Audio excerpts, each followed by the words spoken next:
It's such a good intro. We're live. Welcome back to the final episode of Lord of the Rings in Review. That's right. We have been ranking and reviewing every movie in the Lord of the Rings Extended Edition trilogy. As always, I'm Tim Gettys, joined by Andy Gorn, Legolas, Kevin the Pony. Why? Why are we the pony? It should be Nick the Pony. And Nick the Pony as well. Wait, I'm not going to be a pony. I don't want to be a pony if Kevin's a pony. Actually, you know what, Kevin? We ride together, we die together. Bad ponies for life. Let's go. Let's go solve some crimes in the world of Middle-earth. Ladies and gentlemen, we've been doing this show the last couple weeks. You can watch all the episodes over on youtube.com/kindafunny or roosterteeth.com. Or if you want to watch live right here, twitch.tv/kindafunnygames. Every Tuesday and Friday, we do in review.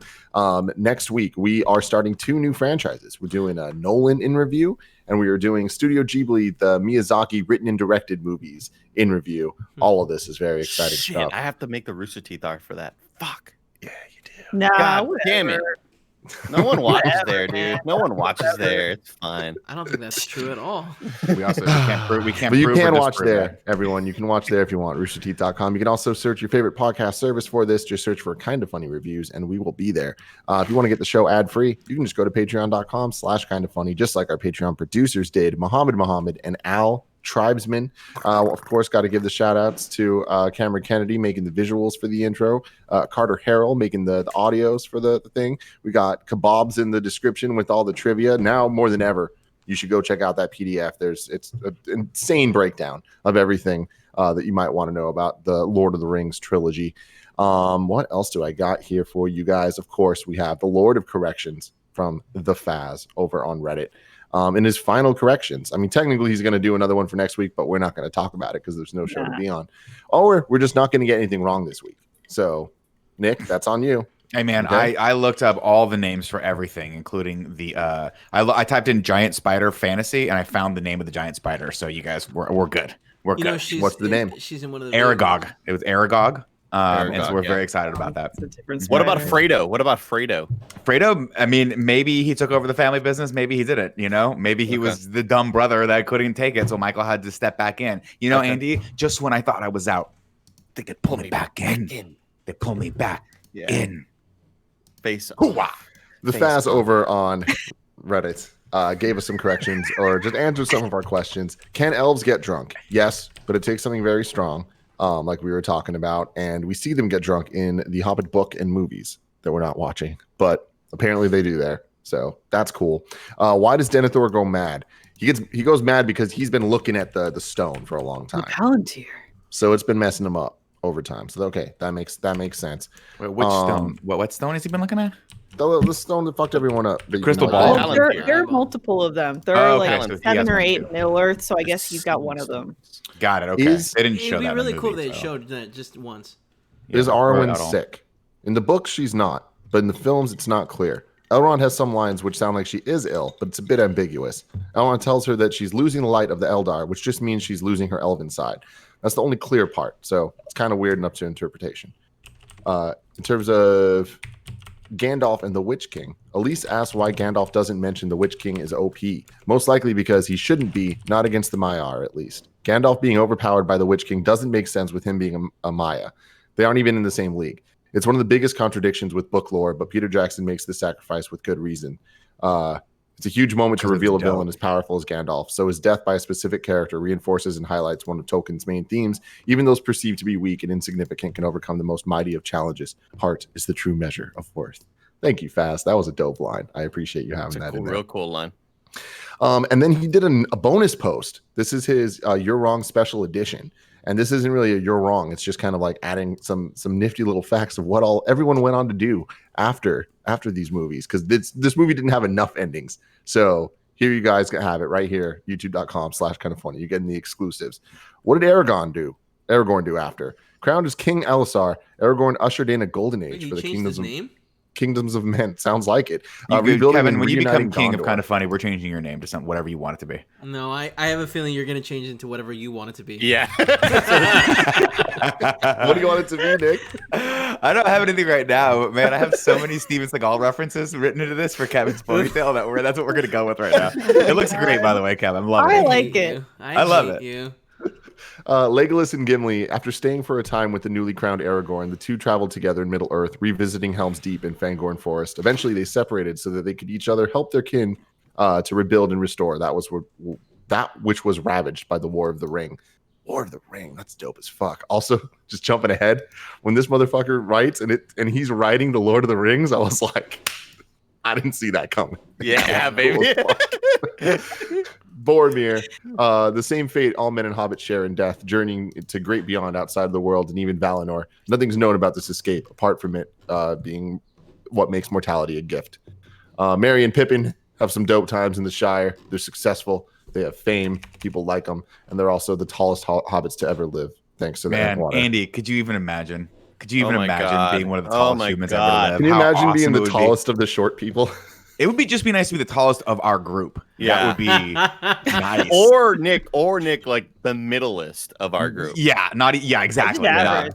Yeah. Average would be great. Average would be great. So Gandalf sails with his old friends Frodo, Bilbo, and Shadowfax to the Undying Lands. There's no need for Gandalf anymore, so he takes his original form once again of Olorun the Maya, most surely being with Frodo and Bilbo for the rest of their days. Frodo, trying to live a quiet life in the Shire, ends up leaving to do hangout stuff with Gandalf. Hangout stuff. I'm I love that, by the way. I love that ending. I think it's so sad, but it's so fitting because he just can't get past what happened. What? Well, no, spoilers. If it's this We're in the it's episode. fine. I can talk about it. What? No. What? Andy, And then the most important one one here, guys, is Bill the Pony. The last time we see Bill is one of the very final scenes of the movies as he takes Sam to the Grey Havens for Frodo's departure. Then they take one last journey home to the Shire, and Bill spends the rest of his days as Sam's trusty steed and friend. So I'm happy we got some closure from Bill. Shire glue dog. They're lying to us. Shire glue. He's the thatch roofs. That's Bill. Damn. Horrifying. He's hella right, but it's just No hard love to for hear. Bill the Pony. So thank his you. spirit was broken. Can I ask? Go for it. Did Aragorn become the king because he had the best story? Is that what happened? This is me ripping out Game of Thrones. That's what I was gonna say. Yeah, that's Okay. hella funny. Okay. Game of Thrones sucks, man. What a disappointment that was. I'm just playing. Can you was. imagine if Tolkien was like Aragorn king? He got the best story. Dude, I swear to God, I texted Andy this last night. But when Sam is like, I can't carry it, but I can carry you. Yeah. Such a good Holy line. shit. I can't carry it Holy for you, shit. but I can Sam's carry MVP. you. Sam's It makes MVP. me Period. It makes me so excited to end Shelter in Place and go back to the studio because we're on the second floor, and I know at some point Tim's gonna Tim, by the way, never brings his key to the studio, so he always rings the doorbell and someone has to go down and get him. And now Kevin's gonna go down and get him every single time and say, I can't carry your key for you, Tim, but I can carry you. And he's gonna hop on his little back and he's gonna carry you up like 2 flights of stairs. He's done it before. Up and down, up and down. It's true. Look at him. He can't even give me shit for that because he's like, I do want to do this. I just said it's I true. do want to do it. I was talking about this movie last night, and this is the first time that I fully have watched the extended edition. And I think, just like the first part of Return of the King, I think that a lot of things were added just because they wanted to show the hardcore fans a lot of different things. And it's almost as if we're seeing like cutting room floor stuff, because there's a lot of stuff that's added in here that looks bad and I don't think belongs here. But You mean like the Army of the Dead still stuff? incredible. All of the Army of the Dead stuff. Yeah, there's a lot of clips of that are just like not. Is that when he frees the Army of the Dead? Is that what you're talking about? And I don't think that they really add anything to the movie. It does not. And in fact, I would actually say it spoils some stuff. I don't recall the Army of the Dead sequence where they attack the pirates right at the beginning of this part it's 2 all added. being in No, there. yeah. And that to me was a terrible inclusion, just because the moment where they actually come to the battle and save the day is such a hype moment, but you know it's coming because you've already seen them. Yeah, but it's incredible. And so Tim, just for reference, in the theatrical version, like I mentioned last time, the theatrical never had the scene where Aragorn walks out, sees the pirate ships sailing, and he cries or whatever, and then the king of the Army of the Dead pops up behind him and is like, "Hey, man, we'll do this. We're in," or whatever. So that is never shown. So Aragorn showing up at the shores with the ships, and then all the Army of the Dead running off the boats or whatever. That's kind of the first time we see them you know, and the last time we saw them was actually in that building where Aragorn's like, "What say you?" and the scene cuts off there. So them popping up is a cool surprise in the theatrical version, but in the extended, they just keep on popping up, and I just until they stop. Until they just let them stop, go. Which is until the it's dumbest. just like, hey, thanks for fighting with me in this one fight that was like really kind of boring. Actually. Hey, they fulfilled their oath. There's still another fight after. They fulfilled their oath. It's not over. What the fuck? This is to me a glaring problem with the third movie, and it's unfortunate because it doesn't ruin it for me, but it is one of those things where I'm like, wow, Tolkien wrote himself into a corner here, and he's got to get this army out of play before they go to the Black Gate. Otherwise, there's going to be absolutely no tension with them creating Mr. Virgin. And it's unfortunate because the second you introduce that element, you open up the door for a dumbass audience member like me being like, wait a minute, they didn't fulfill their oath? You're still fighting for the king. The war's still on. Fighting one battle, that's all they had to do? Like what? No, they have to go fight the big bad guy now. All they did was ward off this small horde from Gondor. Like we're still fighting. Gondor's still in jeopardy. Gimli was the audience in that point, and they mentioned in the director's commentary that we have Gimli's line, and they're like, "Whoa, do you really want to let them go? They could be good in a pinch. You know, we might need them." Right. And then, but Aragorn, that their oath was a battle. Their oath is better written out in the books that like they had one battle. Like it's more succinctly written out in the book that you understand they're not there until as long as Aragorn wants them. They're not just this sort of plaything, you know. And that's what I always chalked it up to, would be that Aragorn, by that logic, would be dishonorable himself if he made them continue fighting. Was that he could not, you know, as far as he was concerned, that was the oath filled. It was a battle. They did it, and it would not be right for him to keep them. It's the problem with Aragorn is he's so good and he's arrogant. Man, I would have been like, damn it, we misused these guys. I'd have been like, hold back on this one. Hold back on this one. Let's go to the gate and just have you destroy Sauron. And Jay Windham. Jay Windham in the chat says their oath was to defend Gondor, not attack Mordor. Oh, okay. Sure, but this is where the lawyers get into play. And they're like, technically speaking, by attacking Mordor, you are defending Gondor. Because those forces from the Black Gate, it's not like they were going to give Gondor a pass. They're heading straight for Minas Tirith, and they're going to destroy everything they possibly can. Anyway, so they added so a lot of those ghost scenes that were added, I think they were just also moments of small dialogue that, you know, were kind of interesting. And, you know, later on we see Merry and Éowyn, some kind of touching scenes there. But then the Faramir and Éowyn scene, it's like, we don't need that, man. That was so weird. That, like, I feel like that came out of nowhere, and what didn't fall in the right context time-wise, where it's like, okay, I guess this is jump forward? This is jump forward? Also, like, I understand. Go ahead, sorry, Kevin. I was going to say, they make her look dead for like so long. Yeah, that was added as well. Like I didn't like that either. I don't know. I think there's more stuff that detracts from the movie than adds in a positive way to it. But it's still so fucking good. Oh my god. Okay, go Lee. Sorry. It's the Éowyn and Faramir scene to me was just like, I'm glad it wasn't in the theatrical, because seeing them show up as a couple at the end is kind of shoehorned enough. Totally, then to put in a scene that has to justify why these two duds, you know, got together. It's awesome, but it's so weird to me because I'm watching this and I'm like, does she does she know Faramir? Has she ever met him before? And B, does he just look enough like Aragorn? Just where enough. She's like, okay, I'll take him. I'll take. Is that what it is? Yeah, it's just so sad for that character. What a dumb way to end that character's arc.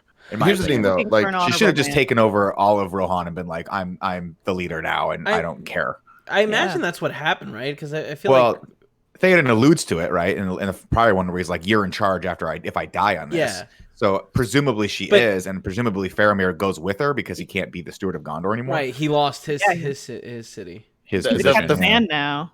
The funniest thing about that first scene, obviously they are all on CG, like they are in front of CG rocks, and it's all green screened or whatever, because it was a pickup scene that they added later. But Peter Jackson is the guy that gets shot with the arrow and kind of falls to his death. And the first guy they show is also one of the staff in the movies. And Peter Jackson is talking about like, yeah, we had this scene and we had a bunch of cameos and this and that. And then Fran Walsh and Philippa, the other two co-writers, are like, yeah, and what were we doing, Philippa? Oh, we were saving the movie. Like while you all were filming this dumb bullshit scene, we were saving the movie, and it's really, really funny. How are they saving the movie by doing what? Like because I'm sure they were working on other shit that had to be done. Probably. Yeah. Distracted. It's really funny. Hey man, this is my first time really like watching these movies, and now all concluding like. Really, all I can ask for in blockbuster type movies is hype moments, and this movie delivers so many of those, so close 100%. Together. Like I feel like the part of the like I can't carry you or I can't carry it, I'll carry you. From that on, there's like 15 minutes that are I just had goosebumps the entire time, and like towards the end, like all of the Mordor stuff, like I was really into it. Smeagol being there, like the fight scenes, biting the fingers. Extremely graphic, didn't expect that. Like so many very, very, very cool moments, surrounded by so much shit that I was just like, I don't know about this, guys. Like, how are we in the third movie and there's still new elements just coming out of fucking nowhere? I thought it was done with here's all the army of the dead. Oh, there's these giant fucking eagles that just come out of nowhere now. And I've heard people bitch about the eagles a lot before of like, oh, why didn't they just fly them? Whatever. And it's just like, I'm not even questioning that. Well, I'm just questioning. Out of nowhere. We've seen them before. Right? Yeah, he said one of the eagles saves Gandalf from. Remember he talks into the moth. He's like, "Hey, moth." Yeah. No, I remember that. I just like how they come in this. It's just like it's the most like the moment that they were there in the circle, and it's like, oh, there's no way they're beating these guys. I was like, some bullshit's about to come. That's the it. moth, Like, but then you see the moth fly. Yeah, the moth. Exactly. It's not great. It's just I like, agree. But also, like, was it the moth doesn't. before? Like, at no point does it mean like that they're gonna win that. Right? I knew they were going to win. Well, I mean, it's a high fantasy. Tim is the Lord of our Rings. It's hope. It's hope. Yeah, I think that's what Lord of the Rings is about. Is hope. So the Eagles are like a proud race, and they are all they're extremely powerful too. They're a very strong, proud race, and obviously like the justification for why, and they talk about it in the director's commentary. Why didn't the Eagles just fly Sam and Frodo to Mordor? Why didn't they just fly the ring directly to Mordor and drop it in? And like Sauron and all of his armies would have been all over their asses like immediately. There's no like they had to sneak it in. This is the best way possible, or whatever. And they also mentioned that they are also a proud race that's not just like, wait, you just want us to fly this thing? Like, no, we're not gonna just do that for you. Like, come on, like they are intellectual beings that aren't just animals there to help at Gandalf's will. And so I love seeing the moth fly in. Like, to me, it's just so cool. It's like we have a chance. We might have a chance. I guess that's my problem, though, is like with this fight, there was never a moment that I thought there was a chance they were going to lose. Like, that's really the point that I'm making is I feel like there's been a couple battles now. Like Helm's Deep, there was like that fear where I was just like, oh, shit, someone might die here. Like, there's actual stakes here. Whereas every other fight after it just kind of felt like, okay, what bullshit's going to come out here and help? And they're going to win, and they're going to just keep pushing forward. And it felt like anytime that they were facing a challenge, it was just to distract from the fact that Sam and Frodo were very close. And they're like, we just need to keep this going. I wonder if that harkens to our interpretation of storytelling currently, as opposed to when, Tolkien wrote this. And It was still harkening back to the writing of Ages of Heroes, where like your hero survived and won the day. Now we get the MCU where it's like your biggest hero can die. Two of your biggest heroes can die, and one can retire and not come back because we're flipping these really traditional narratives. But for Tolkien, it was like, I'm writing about war and where the heroes come out on top. So it's like I don't know, but I do think you're right. Like there aren't as many casualties. I think that it's crazy to think that from the Fellowship of the Ring, only one dude died of that. Right? Yeah. Well, the other thing is this: like we're looking at this through the lens of having just watched Game of Thrones, and Game of Thrones specifically and directly, or intentionally rather, took that manner of storytelling and just flipped it on the audience. Well, so like if you watch Game of Thrones, you're like, everything's totally, this is going to play out like Lord of the Rings, and then he purposely kills characters off to tell you this ain't going to be Lord of the Rings. And so now we're kind of expecting that with everything. But I do agree that like they could have killed Gimli. I would have been fine with it. It's not, and to be clear, because I know people are going to rip me apart for this, it's not about the death. Like, I think the death is a way to show stakes. It's more about just the fact that they never felt like they were going to lose. Like, even like the battle or like be hindered. It was just always just like something's going to come and save them. And again, this is a matter of what. This goes back to my critique last week where I was like, my one big problem with Lord of the Rings is it just feels like the stuff the humans are doing is just giving them something to do so that we can create tension between that and watching, Frodo slowly climb this giant fucking mountain for like 45 minutes. And I think it works more than it doesn't, but it's thin storytelling at its best. And the eagle moment is a perfect example of that, where maybe in the books it was more supported, but in the movies, they fucking come out of nowhere. There's never even, I don't even think there's a line where he's like, I've sent word to the Eagles. They haven't gotten back to me yet. They just fucking show up. And that to me is, it's what's the term? Deus Ex Machina? Yeah, it's definitely a hand of God coming in being like, here's some more help, guys. You didn't need it. But, you needed it, but you didn't ask for it. So here you go. Here's something else coming in, an element that you never even thought of. And it sucks because obviously, I've seen this movie before, so I knew it was coming, but it's unfortunate. And it's same with the Witch King, right? We were like, we didn't need the Witch King. What happened to the 9 Nazgul? They were terrifying. Dude, come on. The Witch King thing was awesome. It's awesome, but why his head has to crush in when he dies? So sick. But to me, the scarier of those characters was Sauron. And the idea that Sauron is this all-seeing, all-powerful, like evil force that's just a fucking eyeball. Well, he's not all-seeing. Well, like, you know what I mean? Like, he is more powerful. Is there any doubt in anyone's mind that Sauron is more powerful than Gandalf? No, right? The guy is like, he's got people that are as powerful as Gandalf at his beck and call. So like that to me is scary. We didn't need to see, granted it was cool visually and the sword lighting on fire and him blowing up the staff was dope, but I didn't need that. I'm terrified when the Nazgul riders came and like, they just kind of don't play in a lot in this movie. You see them a little bit here and there, but they were terrifying in the first one. I love they just kind of go away. Catechus Finch, I think, makes a great point. He says the Eagles didn't win the fucking battle though, and that's true. Yeah, like they weren't gonna win. They only won because the ring finally fell in. Got destroyed. But the Eagles should have been a moment like when they're like, there's a moment in this movie where Gandalf's like, all is fucking lost. My staff is broken.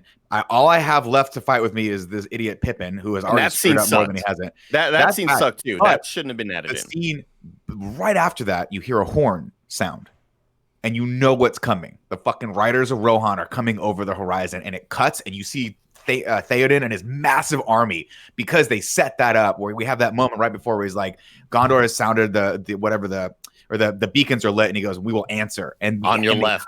And it's it's an on your left moment, and it's so great. The Eagles were supposed to be that, but because there was absolutely no setup for it, you're like, oh, that's weird. And they come in and then they fight the Nazgul, and you're like, oh, I forgot the Nazgul were a thing. It's just some of the other characters are just they fall by the wayside, and it's unfortunate. Like we don't even see the Nazgul kings die, or the riders, the ring wraiths die, right? Well, we see the Witch King, which is the leader. Yeah, but where's the other 8 of them? Well, they're getting ripped apart by the Eagles. Like, so a lot of them are getting ripped apart by the Eagles, and then once the ring is dropped in, the rest of them fly over to Mordor because they it's when Elijah Wood finally puts it on. He puts on the ring. That's right. Yeah. For the sake of like, it's just go for it, Elise. Sorry. Like, to me, I think there's also just a big thematic perspective of this, saying that the theme of this is that light will always prevail against dark, good will always prevail against evil. Even if our heroes are at the verge of peril, they're at the very edge of darkness, something in the universe is going to provide and intervene in a way that, like, good cannot just completely fall. Giving myself goosebumps. Wow, I'm just this is rhetoric. I can't. But I think that's like part of it too. Is like, even when you feel like you're completely lost, as long as you have goodness on your side, like, that's going to come in and intervene and help you. And that might be a little bit of, and honestly, I don't know if I necessarily agree with that entirely, but especially from like a storytelling standpoint. But I do think that that's maybe thematically like part of Lord of the Rings. Yeah. I buy that, and that's dope. But my only criticism of that is that's cool for one movie, not 3 4-hour movies, But also, like, I think going back, like, looking at what Marvel does so well is they have team dynamics, and they give everyone on that team something important and critical to do. And I just feel like in this one, you've taken 90% of your main characters, literally thrown them in a circle, and you throw just these kind of generic orcs at them, Well, how come Legolas didn't kill a ring wraith? How come Gimli didn't kill a ring wraith? Where's their big showdown? We see him kill an elephant, which is great, cool. But like all these characters could have just had so many cooler things to do, and it goes back to just Tolkien kind of being like, really, the main focus of this is Frodo. It's that struggle of humanity of having to as a small powerless person face this insurmountable goal of of fixing the evils in the world, and that totally comes across for me, and it's great, and that's why I love those moments. I love everything from the part where Sam's like, I can carry you, and then they go up and they find the mouth and they go in, and he's like, I'm putting this ring on, I'm keeping it. And you're like, oh no, how that whole thing plays out, the arc of Gollum, and how you just didn't know. Like in the books, by the way, when you read this, you're like, kill this little fucking thing. Why don't you just kill him? You'll figure it out. And then at the end, you go, oh, that's why Sam, like Frodo couldn't figure it out, but he just had to keep him alive. For this, that's well done, but everything else, I was just like, I kind of wanted to skip through those chapters. Like, what the hell happened? Yeah, we'll just have to agree to disagree, because like I feel like you've only been invested 100% in the whole ring story, but all the human stuff I still super dig. Like I love it. I still love it, like 95% of all of it, and I think that it. You did mention earlier though, Nick, that you think it works more than it doesn't work, but I do. I do think it's like still all awesome, and I love all the characters, and I don't think it's just something for them to do. I think it is really intriguing. A lot of those cool fight scenes are still really entertaining to me.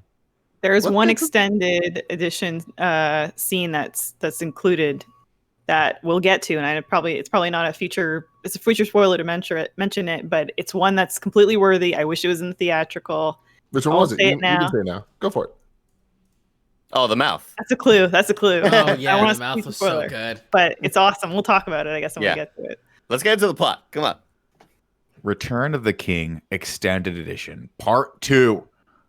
Andy, a day may come when the courage of men fails, when we forsake our friends and break all our bonds of fellowship. But it is not this day. Oh, no, it ain't, motherfuckers. Let's go. We pick up where we left off with Aragorn and Legolas just hanging out on the pier, waiting for the pirates to slowly roll in. And when they get there, he yells at him. He goes, "Yo, you will not enter Gondor." And the guy's like, "Fucking, who's gonna stop us? You? Like, you and what army?" And he goes, "Oh, this army." And then the Pirates of the Caribbean ride happens, and they all come out, and it's very, very bad. And I'm glad they cut this part out of the theatrical cut. Because it doesn't work for me. Mostly because one of them looks a lot and sounds a lot like the ghost from the beginning in the library scene of Ghostbusters, and it made me audibly laugh out loud. Back over in Mordor, Gollum gets the hobbits to enter a dark and smelly cave with lots of spider webs, and any normal-sized idiot would know that they're walking into a spider trap, but not Frodo, because he's all hopped up on that ring juice. When he asks why everything's sticky, Gollum's like, "Oh, I think you know why." Oh, damn it. I think you know why, Andy. God. I knew it. It's the spider is why, Andy. The spider is why, of Get course. your head out of the gutter. It's the spider. Jeez Louise. Wait, was the spider masturbating, or do we know? The spider was I masturbating. don't know how webbing is made. Let's just put it that way. Yeah, he does. I don't think how anybody spiders knows. make I don't think anybody knows. I don't know if they Impossible to enjoy know. it or if it's painful for them or if it's perfectly a little mixture of both, like we all like it. No. Let's see. Frodo soon realizes he's in a pickle. There are corpses everywhere. Outside, Sam loses his footing and stumbles down the mountain where he sees that lambus bread that Gollum threw away, and he's like, "Damn that little shit! I'm not letting him beat me. I'm climbing back up there and giving him a what for." Frodo remembers the gift that Galadriel gave him and uses it. What is it called? The light of The bright star. The light of the elves. We'll just call it that. And he uses it to light the cave, but he soon comes to regret that as he when the light pops out, it clearly reveals the giant spider from Harry Potter coming at him. And this is where a lot of Lord of the Rings fans are going to hate the rest of this recap, because I'm going to refer to her or him as Aragog from now on. Do you know what her actual name is, Nick? Shelob, I believe, right? Yeah. Shelob. Shelob. So Shelob is the descendant of a Maiar, of one of the gods that is similar to the Balrog. The Maiar, just like these higher beings or whatever. So she's like an old descendant. Kebab says the light of Elendil. Elendil. We nailed it. We'll put it that way. I'll just call it the light. Blinded by Galadriel's light. Anyway, he fights off Aragog as best as he can, but eventually gets caught in webbing. Gollum takes this opportunity to gloat, which pisses Frodo off more. Little Hobbit starts hacking his way loose and then gets eventually free. losing Sting in the process, which is his sword.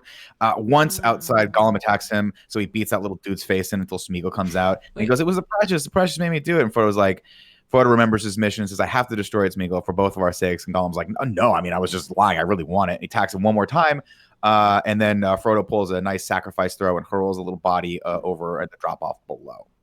Quick question. Did anyone play Shadow of War? Yeah. Shadow of Mordor? No, Shadow of War is the sequel. The second one? Sorry. Yeah. Yeah. No, I didn't know. Do they explain why Shelob's a woman? attractive woman? I don't remember, dude. What the fuck? Okay. Yeah, they made. I'm gonna drop it in the Discord. So you they guys transformed Shelob's character into like this was her form that she presented to humans. Like I totally forgot about that. I was watching James play it, and I was like, "Who's that?" And then he was like, the spider, and I was like, "What?" So you can all check it out if you want to see that. What she looks like. Frodo passes out from the exertion and wakes up in a dream where Galadriel tells him he has to find a way to destroy the ring. If he doesn't find a way, no one will. She pulls him back to reality. Back over with the writers, Éomer reports back to Theoden that they're pretty screwed.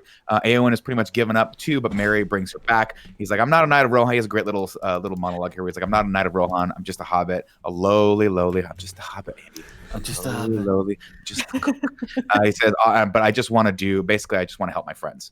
And she's like, "That's a good perspective. Let's take it one step at a time and just help our friends." Pippin watches as Denethor walks his son's body out the citadel and pretty much gives up on life. He says, "Better just to die sooner than later. For die we must." And Pippin's like, "Well, you don't have to die. There's maybe a third option in there. Yeah, or second option. Yeah." He says, "No tomb for Denethor or Faramir, no long, slow sleep or death embalmed. We shall burn like the heathen kings of old. Bring wood and oil." And when he says that, it just sends a chill up your spine. Yeah, that's a fucking cool line.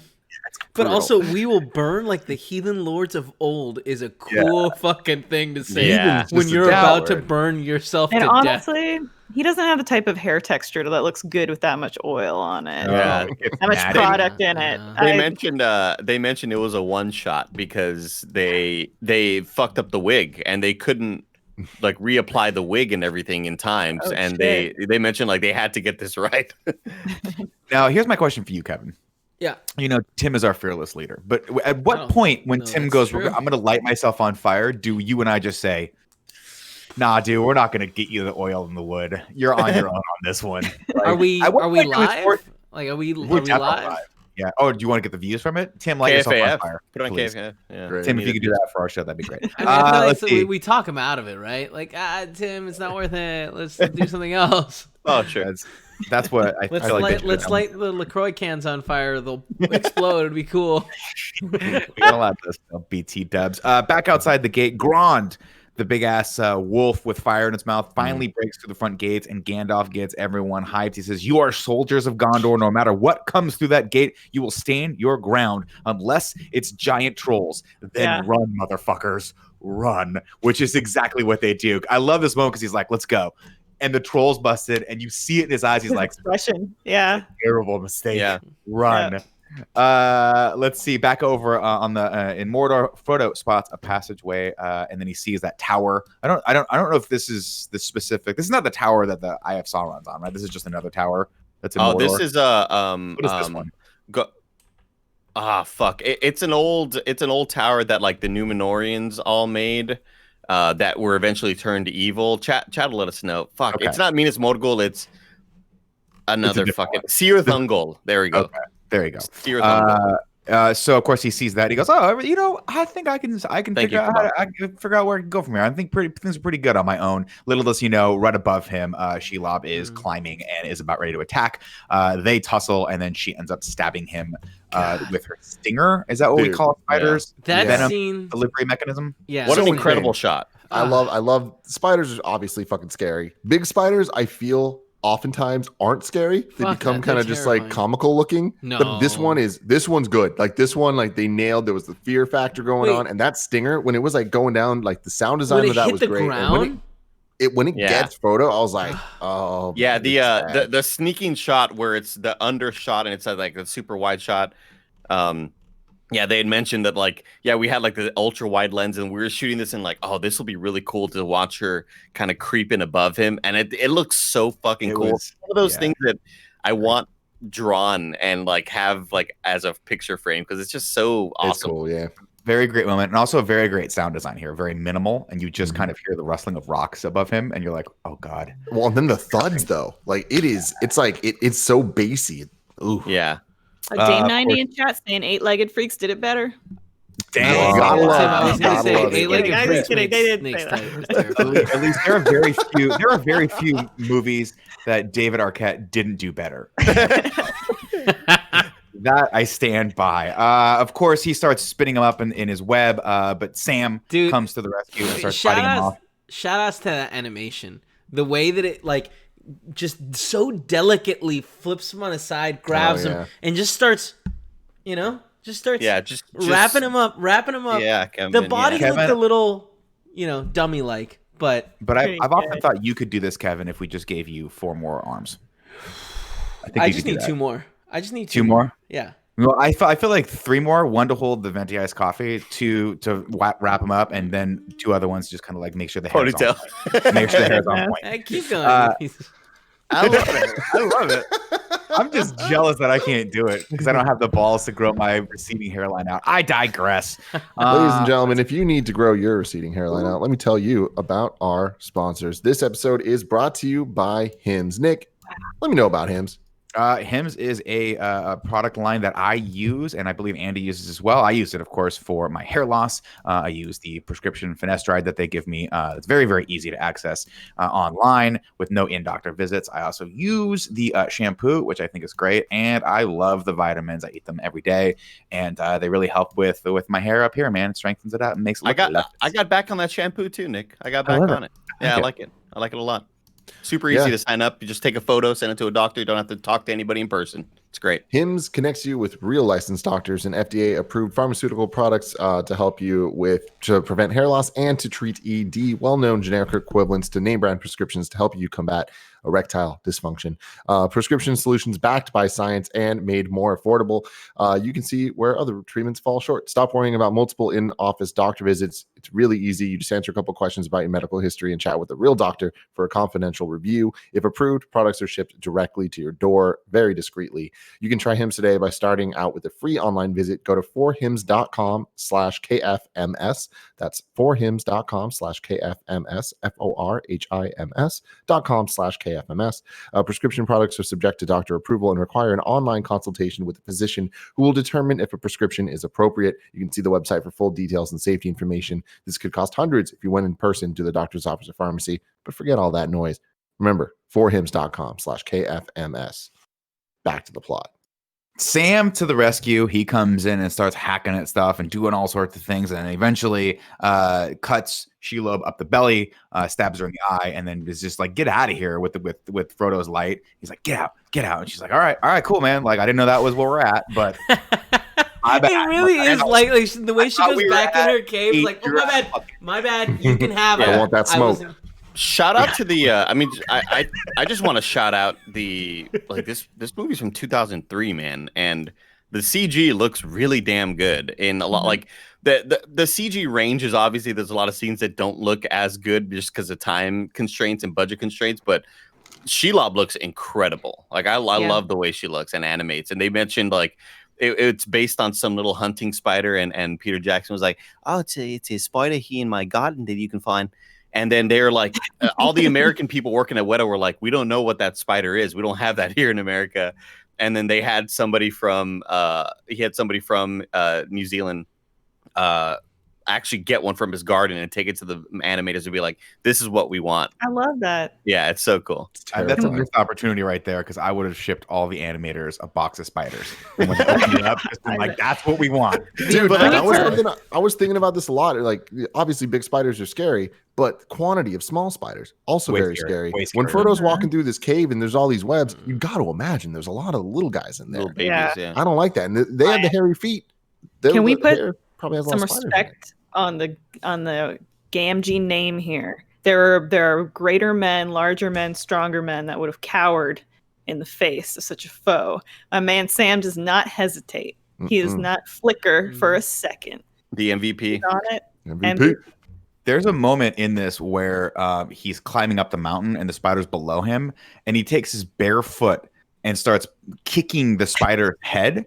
And I will tell you this, that's how I knew Sam was a better man than me, because I will not step on a spider barefooted. I will not do that. It just is like, in my brain, Andy, I think it's going to flip over and bite my foot. Yeah. Over and bite my foot. And then I go, you pick the foot up and it's not there anymore. And you go, and you look and it's on the underside of your foot and it's staring at you and then it jumps on your face. Almost killing a spider and missing is the most terrifying thing. Because then they go away and like, they're gone forever. they remember. They want revenge. It happened to me a week ago. Kevin saw it. I saw it. I walked away when you're like, I'm going to kill the spider. I was like, you're going to fucking fail. I'm going to walk away. And what happened? You I missed. felt bad. It's still out there somewhere. My wife, one time we were in a hotel room and she saw a spider on the ceiling and she goes, I got this. She took her blue flip-flop off and just didn't think. Instead of slapping it, she just threw it up there and it left a giant blue scud, like a mark on the ceiling. And the spider was like right next to it, like, what the fuck? Like, what was that? We taught him a lesson, though. We let him go. I digress. Back at Minas Tirith, Denethor is preparing to burn Faramir alive. Pippin tries to stop them, but Denethor throws him out of the crypt, releasing him from his service. Gandalf orders the retreat. Wait, hold on. This is one of my favorite lines in the movie. He releases from the service, and then he tells them, "Go die whatever way you feel is best." It's like, whoa, So good. That's a great way to tell someone to fuck off. It's like, first of all, he was in his service for like 30 minutes. And he's already like, no, go on. Get out of here. I don't want you here. That's not going to look good on a resume, by the way. Like, what was your last job? Well, I was in the service of the Steward of Gondor. How long? A day. Then I got fired. Well, then he ran off the mountain on fire. Yeah. Well, we'll get to that in a second. Before that happens, of course, Gandalf orders the retreat of the orc leader orders his troops to move in and kill everything in their path. He says, fight. Gandalf screams, fight into the last man, fight for your lives. Pippin, of course, finds him, and together they jet off to Faramir until the Witch King cuts them off. And this is one of those scenes that I'm like, I feel like it didn't need to be here, but the visual effects and sort of the sound design was really, really cool.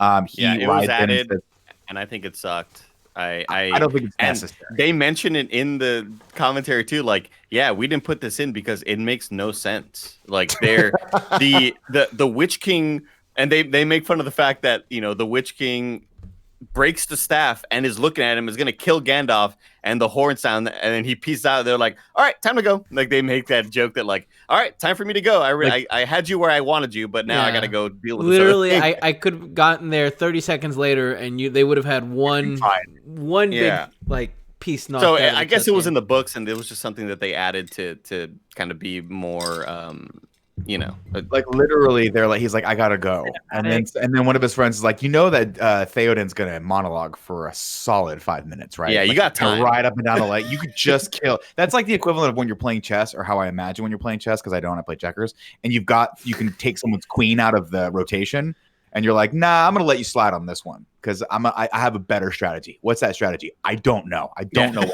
strategy is. I'll figure it out later. I'll figure it out as we go. Of course, he says, "Do you?" He talks shit, and of course, ends up banging out when the horn comes. Let's see. The riders, of course, the horn signals the riders of Rohan have arrived. Eowyn tells Merry to have courage for their friends, and then Theoden gets up and he goes, arise. Oh no, maybe this is Eomer. This is arise, riders of Theoden. Spears shall be shaken, shields shall be splintered. A sword day, a red day, ere the sun rises. And I don't know what any of that means. It is hate shit. This is like a Led Zeppelin lyric where you're like, I know it's referencing Lord of the Rings, but I don't know what it means. There's a Misty Mountain reference in there somewhere. Anyway, Eowyn promised. Now for wrath. For ruin. And the Red Dawn. And the Red Dawn. Oh, God. I can't forget. Sorry, Nick. I missed that line. I'm glad you put it in there. Fill in the gaps where my knowledge breaks. Eowyn promises to look after Merry as Theoden rides down. And I don't remember this in the theatrical cut, but he literally rides down the ranks of his lines, slapping their spears with his sword. Yeah. Just like, get fucking ready. We are going to war, and we're going to win. He's yelling death. In the second half. He's yelling death. and everybody's going, Dad! Like, it's so fucking good. Imagine you're an army and you're like, we're doing pretty good here. We got Grond. He fucking just bursted on the gates. The Witch King may or may not have taken this unbelievably good opportunity to kill Gandalf. We're doing good, guys. You guys want to take a break for a fresca? And then you look over and like 2,000 riders of Rohan are just fucking screaming death at you. And you're I like, get it, dude. That'd be my strategy, man. It's intimidation. I know, like, hey, I'm not going to win the fight, but I'm going to confuse the fuck out of them. And I'm it's like when you're a guard in basketball and you just shout at someone. Yeah. I play. And then, of course, they sound the horn and they just get it on, man. Charging forward, they crash into the orc army, like the tip of a mighty spear, and they start cutting a wedge through it, which I think is so cool visually when they show the massive shot of it. The whole thing kind of just goes into a tip and just goes bam, just breaks through everything. And then Gandalf crashes the Viking funeral and knocks Denethor out with his staff, but not before the crazy old man lights himself on fire. Of course, Pippin's able to save Faramir and bring him to safety as Shadowfax knocks Denethor onto the pyre. I'm so sorry, Nick. I just thought of something that would be really worth mentioning for that Theoden scene. I'm so sorry to interrupt you. No, please interrupt. You're on track. I just remembered that the significant part of that scene is that Peter Jackson specifically asked people who knew that speech from the books to come to be in the front line. He wanted the extras that actually knew that moment in that speech to be in the front because he knew that they would have the most emotion and be able to like react to it. And that's why there's one rider that you see come out and he's just like going nuts. Yeah. He's like crazy. He's got this crazy look in his eyes, and that's because he was so fucking hyped. I'm so sorry to derail. No, and then the Gondor theme starts. It's just good. I would be terrified to do that as a director because I would be afraid they would do the Jason Mewes thing where he's just like there'd be one dude, it just barely visible, who's mouthing the speech. He's just saying the lines with him. It's like, oh fuck, I made a horrible mistake. All these guys know the speech and they're mouthing it. Anyway, glad that didn't happen because this moment's great.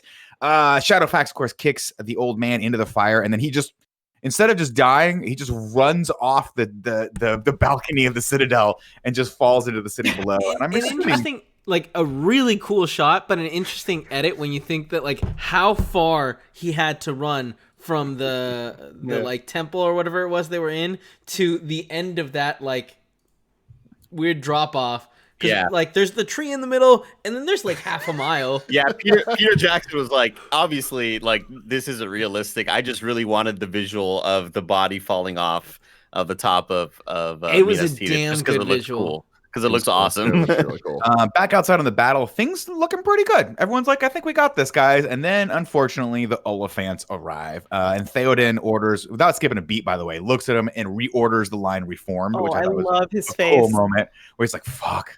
Andy from Kind of Funny. So, interesting tidbit I learned watching the commentary is that only hobbits refer to them as Oliphants. They are called Mumakil. Oh. Get fucked. They're like mammoths, obviously, but their actual species is called Mumakils. But the hobbits being all the hobbits being all silly and shit, like Oliphants, like that's just like their cute little name for it. Yeah, I'm not calling them Mumakils because Peter Jackson in the commentary kept saying, "Yeah, we wanted this Mumakil scene, Mumakil." And I was like, "What the fuck is a Mum? What's the difference between that and Oliphant?" I thought there, and I googled it. And when you're pretending to be Peter Jackson, put a little bit more accent in it. Yeah, I'm sorry, man. You're not even trying. So in this scene, we had Legolas. They call him Orly. They call him Orlando. They call him Orly the whole time. Orly. Yeah, that's great. I'm down with Orly. I'm not down with the Mumakils.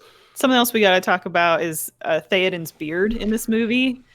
It has this like greenish tinge, and you notice it more and more during this battle. It's so weird, and I don't know whether it was color correction that was not color good. correction. It's got to be right because the whole extended edition. I remember DJ Kento sending me kind of a side by side shot of how the extended edition is colored a lot greener than the regular one for whatever reason. It really makes no sense. It's entirely possible they did that to alleviate some of the chroma spill from the green screen stuff. And that happens a lot with blonde people where it's where you'll get the green and it's just impossible to get that spill out of the hair. Which is why Tim is going darker and darker these days. Dev, what were you about to say? Do they mix green into the actual beard? What are you saying? I'm a little. No, but oftentimes you'll try to do a spill suppressant, which will try to color correct it. But then if you do an overall color of green, it'll hide it. a little bit. So it is a possibility that the colorist was like, so you're saying, well, that's why everything green, so it downplays some of the need to do that spell suppression. That's just my theory off the top of my dome. I don't know. That's actually the theory I was running with, Nick. It's also possible they did a lot of. Now that I'm thinking about that, though, if I were the VFX supervisor, I'd be like, everyone's costume's green, so let's do blue screen instead of green screen. Or you can go Predator and do red. Anyway, Theoden orders the line reformed and sounds for the charge. He says, "Take them head on." And I don't know about a lot about warfare, Andy, but this doesn't look like it goes well for them right off the bat, especially since these things are the size of small buildings and they just start stepping on horses left and right. Arrows don't seem to be working either, so Carl Urban comes to the rescue. He throws a spear through the heart of one of the lead drivers, which causes it to bang into another Oliphant, and the tide is turning. Eowyn starts... what the hell? Oh, dropping the beat? No, what did I do? I felt like there was a couple of moments here where the perspective changed in a weird way. Oh, chopping. She starts chopping at the tendons. Sorry, continue, Kevin. Yeah, I was just saying like that. This scene where she rides through and then goes slices her back, which looks really cool. But suddenly the elephants weren't as towering as they looked earlier. You know, they do have some weird perspective. Yeah. Things in this movie. I'll just say that. There's a moment later where they all do the charge to the Black Gate, and you see the hobbits run at one point, or maybe it's here, I can't remember, and they're so small, and I'm like, I don't think that was accurate, but maybe they are. And later, when everyone bows to the hobbits, I feel like the perspective looks really weird there because they're just like keyed on there. Yeah, that's a little weird too. Of course, Eowyn starts chopping. She starts chopping those tendons and starts taking them out. Theoden almost gets run over, but Eowyn saves his ass. Merry gets it over on a few orcs while Eowyn mixes it up with the orc commander. I like this fight. Up in the Citadel, Gandalf gives Pippin some words of encouragement. He says, "Death, it turns out, is just like going to an all-inclusive sandals resort." And Pippin's like, "Okay, cool." Was this added? This must have been because this it was a weird scene of like, hey, it's not that bad to die, and it's like, well, you're saying that because you came back. You know what I mean? Yeah. Also, you're a mythical being, and when you go on, I'm just going to turn into a really short guy. That's it. And let me tell you, as a person who is height deficient, it's not great. Let's see, just you, me, and that really. Oh, okay. So the Eowyn watches as the Witch King thrashes Theoden. She gets between the Nazgul and its prey. When the dragon goes in for the killing bite, she lops off its head, and then she squares off against him. And she's, man, it's just you, me, and that really, really scary ball and chain weapon that you have, which seems like it's oversized and almost comically big, but it's just imposing enough. I was just thinking how, like, with every movement that he has to do, you could totally very clearly see where he's gonna drop it at. So maybe it's the size of a small car, so I feel like it's coming. There it is.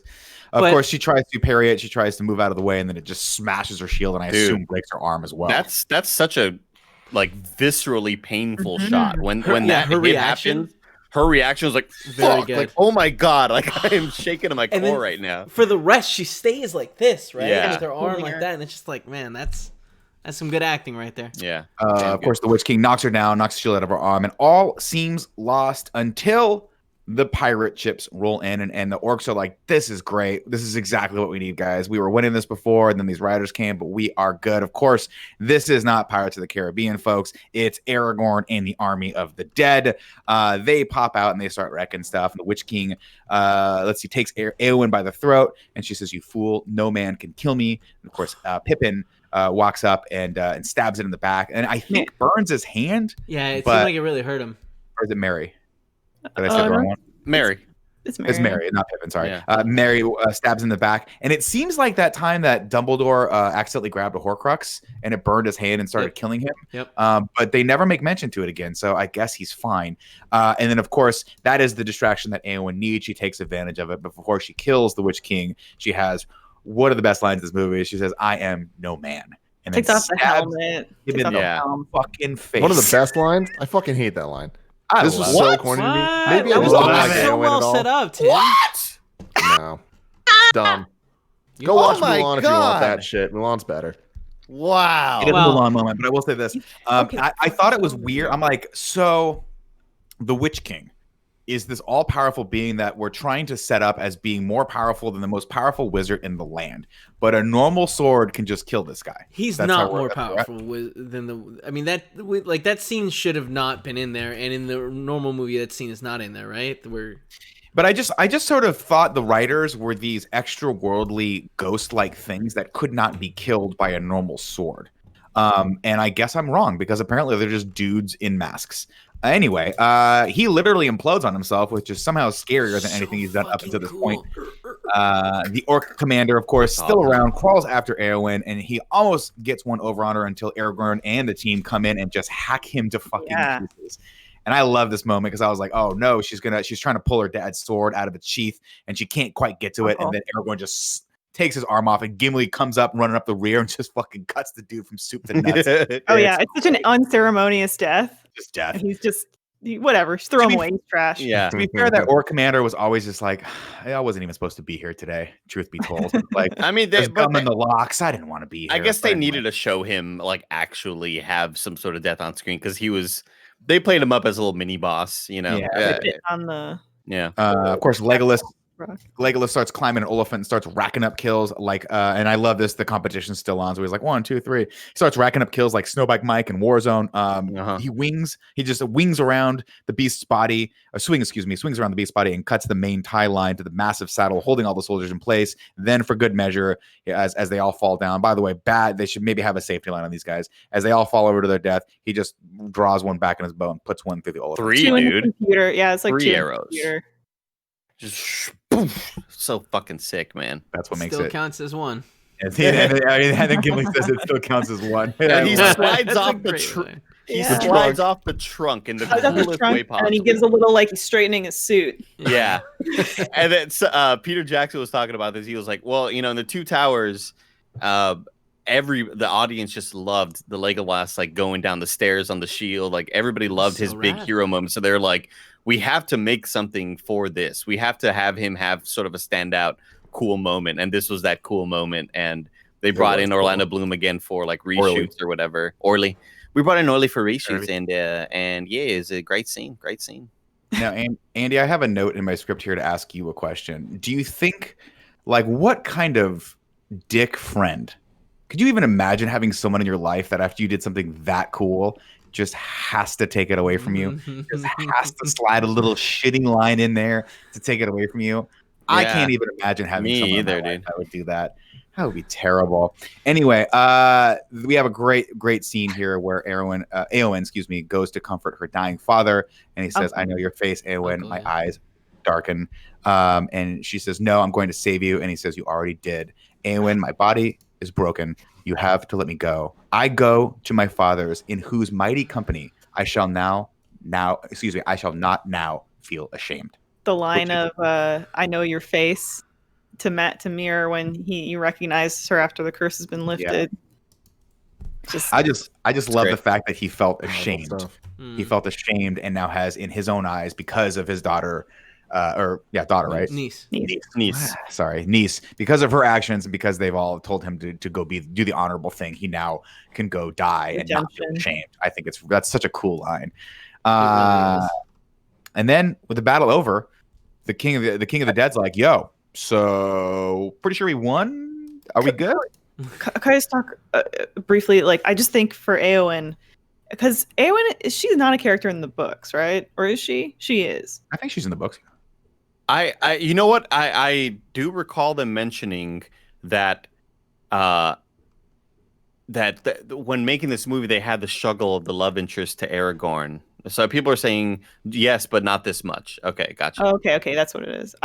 To me, like, I think I agree with Nick. There's like some stuff that could feel cheesy. Mulan, I love Mulan. Mulan's the way to go if you're gonna do a story like this. Who doesn't? But Eowyn, she was trying to find her place in the world. She was trying to figure out how she could add value. And when she says, "I was trying to save you," or "I will save you," and he says, "You already did," like that packs 1,000 bricks behind it. That moment, and her feeling her own like sense of worth. I've never been a huge Eowyn fan, but I have to give that some credit. That character, I'm with you on that. I hate her, but she had some good moments. I also think these two actors were great. I think the scene was great. I think Miranda Otto and I don't know the actor that plays Theoden, but they nailed the scene. It was really, really good. Of course, let's see. The King of the Dead's like, "Yo, we good?" And everyone except for Aragorn's like, no, we got way more shit to do. You guys have to stick with us. But Aragorn's like, we're good. I hold your oath fulfilled. Go, be at peace. But like, maybe if you want to stick around for the next one, that'd be cool. And the guy's like, we gotta play some. We gotta play some Predator. See you later, bye. And then they all bounce out. And Gimli's like, what the literal fuck, dude? Like, what the fuck? And Aragorn's like, I gotta be honorable. And everyone's like, now, okay, whatever. Doesn't matter. Get the eagles. Somebody get the eagles. Let's see. Pippin finds Merry under Merry's tunic in Éomer, and he's like, oh no, my friend's dead. And then Éomer finds Éowyn's dead body, we assume, and then screams bloody murder, like, oh, she's dead. And then apparently Pippin's the only person that knows when someone's dead or not dead. That's his sister, right? I always interpreted as Éomer that he's more shocked that she's out there. Yeah, there. That's what I thought too. She was fighting out there. But the shock would be fine. And you go, oh my God, that's my sister or cousin or my lover. I don't know what the fuck they are together. Sister. 19 years, right? And he looks at her and he goes, oh no, she's dead. And then someone goes, no, she's good, dude. She's good. All she needs is a wet nap and a little time off. I feel like this scene is so poorly shot because I thought it was Theoden he was crying over. Well, I was he's not fucking the dead king. That makes sense. But it looks like she's dead, and then it cuts to the next scene, and she's like laying in a stretcher. Looks like she's dead, and then it cuts to another. And then I think she like moves a little, and it's like, oh, okay, I guess she's not dead. But I don't like any of it. Yeah, this is all added, and I'm not a huge fan of any of this. Oh god, so Éomer had to have known that Éowyn was out there because they show that setup scene where Éowyn is talking to Merry. And they're preparing for this battle, and they have that cool little moment of humanity. And Éowyn is like, she doesn't have her helmet on. They're just kind of there talking and waiting for this battle. So people have to know she's there. Like, no, well, that's not in the lineup scene. She like hides her face. Yeah, it may have been that setup scene then, but I don't know. I don't love any of this, and also the song that's playing kind of cool. It's Liv Tyler singing. Oh, yeah, that's awesome. Nick, if you saw Andy. If you saw Andy's body out there lifeless, regardless of whether you knew if he was dead or not, how would you react? I would just think he had too much Ottawa juice, and I was like, no. He had one.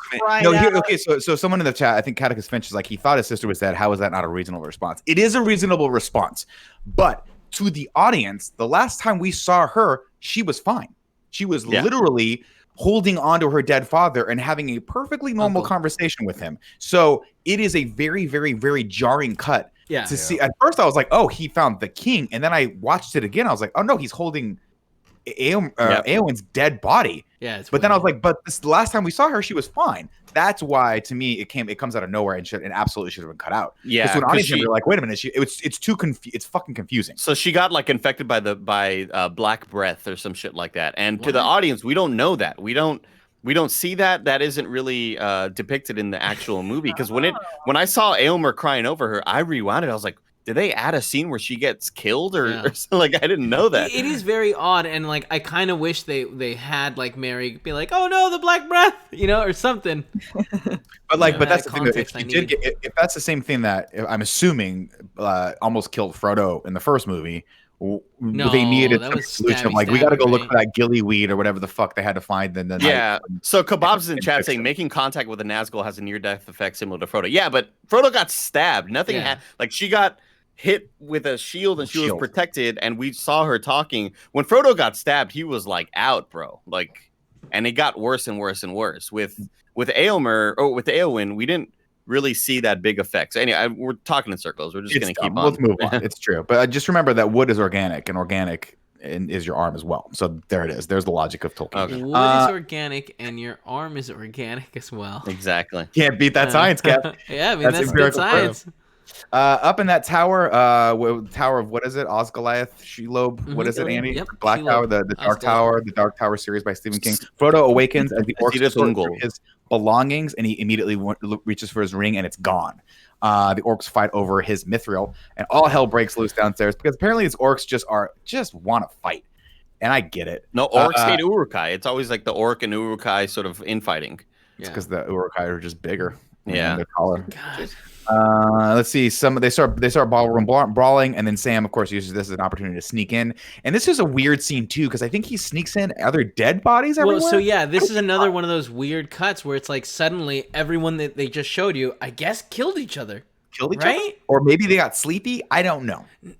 But either way, he walks in. I didn't feel like he was walking in quietly. I very much felt like he was just they were walking. dead, yeah. I assume he was. I assume they were. But then they're not all dead because he comes across 4 of them or 3 of them on the staircase and then tries to scare them by being a big shadow. And they're like, dude, we just killed fucking 300 orcs.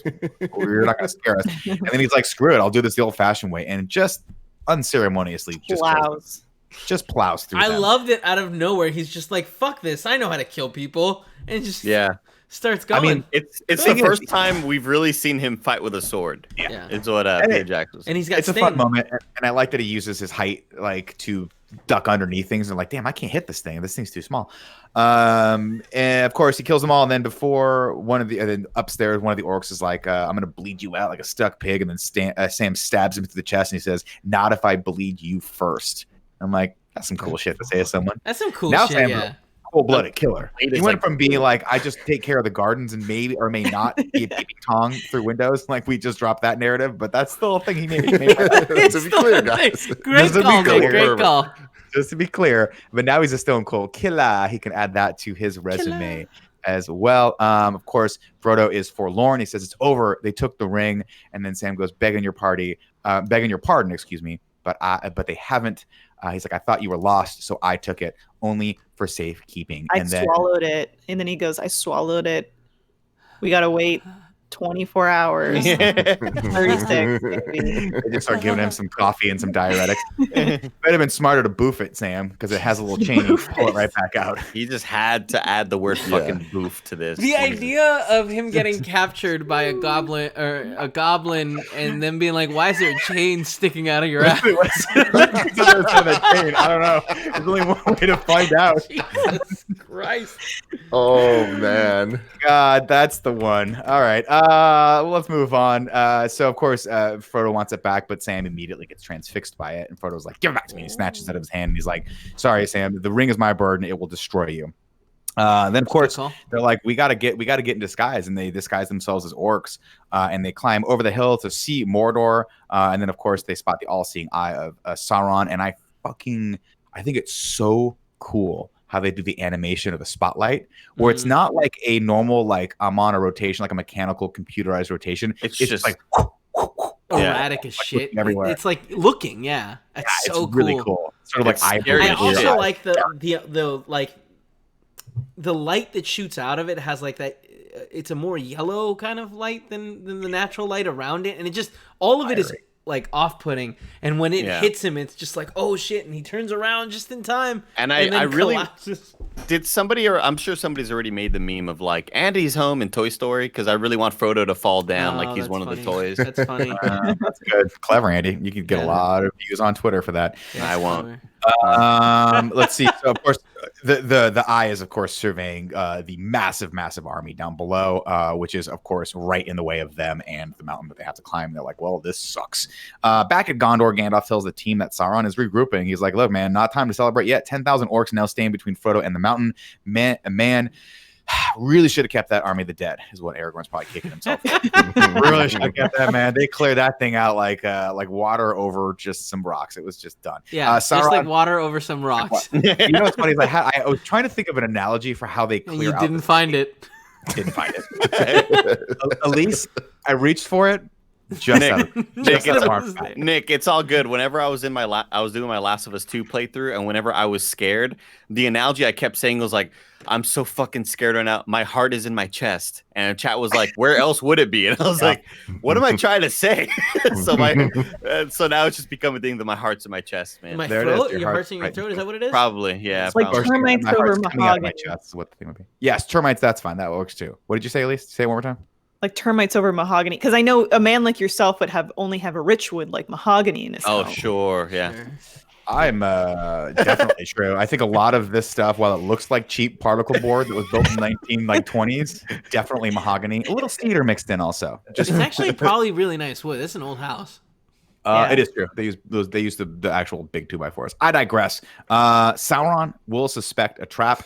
He's like, he was like, listen, what we're gonna do is we're gonna ride over the gate and try to bait him out so we can get this army out to us. And Gandalf's like, Sauron will suspect a trap. He's not gonna take that bait. And then Aragorn literally is like, oh, I think he will.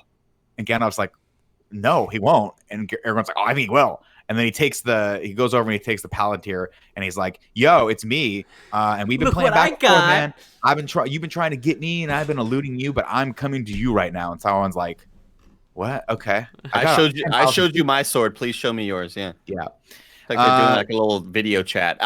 This is one of those added scenes that I liked because it was cool sort of seeing that back and forth. I don't know why he didn't get super infected with it like he did when he held it earlier in Two Towers, but I thought he's accepted it. I thought this was a cool added scene. It was fun, and also obviously they're baiting each other because one of the visuals that Sauron chooses to show him is Arwen, and it's like, dude, fucking low, bro. Low, dog. Now I'm pissed. Let's go. Later that day, Aragorn rides out with the army while Éowyn and Faramir just watch. And to me, I'd be like, you guys look pretty healthy. And again, just a reminder, we don't have the army of the dead anymore. And there's like 1,000 of us and 10,000 of them. So pretty much we need every able-bodied person. But you know what? You guys have earned a break. Why don't you hang out there and maybe make out a little bit while we go do the Yeah, but like if they lose, Rohan and Gondor need king and queens. You know what I mean? If they lose, Rohan and Gondor will have 2 people left. The 2 of them. Everyone else is dead. No, it's got a lot of normies. It just doesn't have any warriors. There's like 3 kids, and they're like, oh, man, I don't want to fight. Anyway, let's see. Frodo and Sam spot the army moving off, and he goes, oh, some luck at last. A nearby platoon, of course, of troops approaches, and Sam and Frodo are like, we're out of options. I think what's our best play here? Sit in the mud. Let's just sit down. Of course, as they do, they decide to hide in plain sight. One of the orc commanders walks up and is like, what the hell are you guys doing? Fall in line. He starts whipping them a little bit. He's like, get back in line. And they're like, oh, okay, well, this worked out. So they decide to march with them. Let's see. Frodo, of course, as they all come to ranks, they try to, one of the other commanders calls for them all to take stock of who's there. And Frodo starts to collapse under the weight of the ring. So he gets a bright idea. He's like, Sam, you have to fight me, like punch me. Let's start a kerfuffle because we know that the one thing orcs love is just beating the shit out of each other at a moment's notice. And it absolutely works. And in the kerfuffle, they escape and they head toward Mount Doom. Now this was all added too, right? This was added to the extended? That I don't know. I think it was. I don't remember seeing this. I thought it was fun and it was stressful. I feel like it was added just to. I feel like a lot of the scenes that are added are the directors and writers trying to over explain and say like, hey audience, in case you had questions about this part, here's why this happened.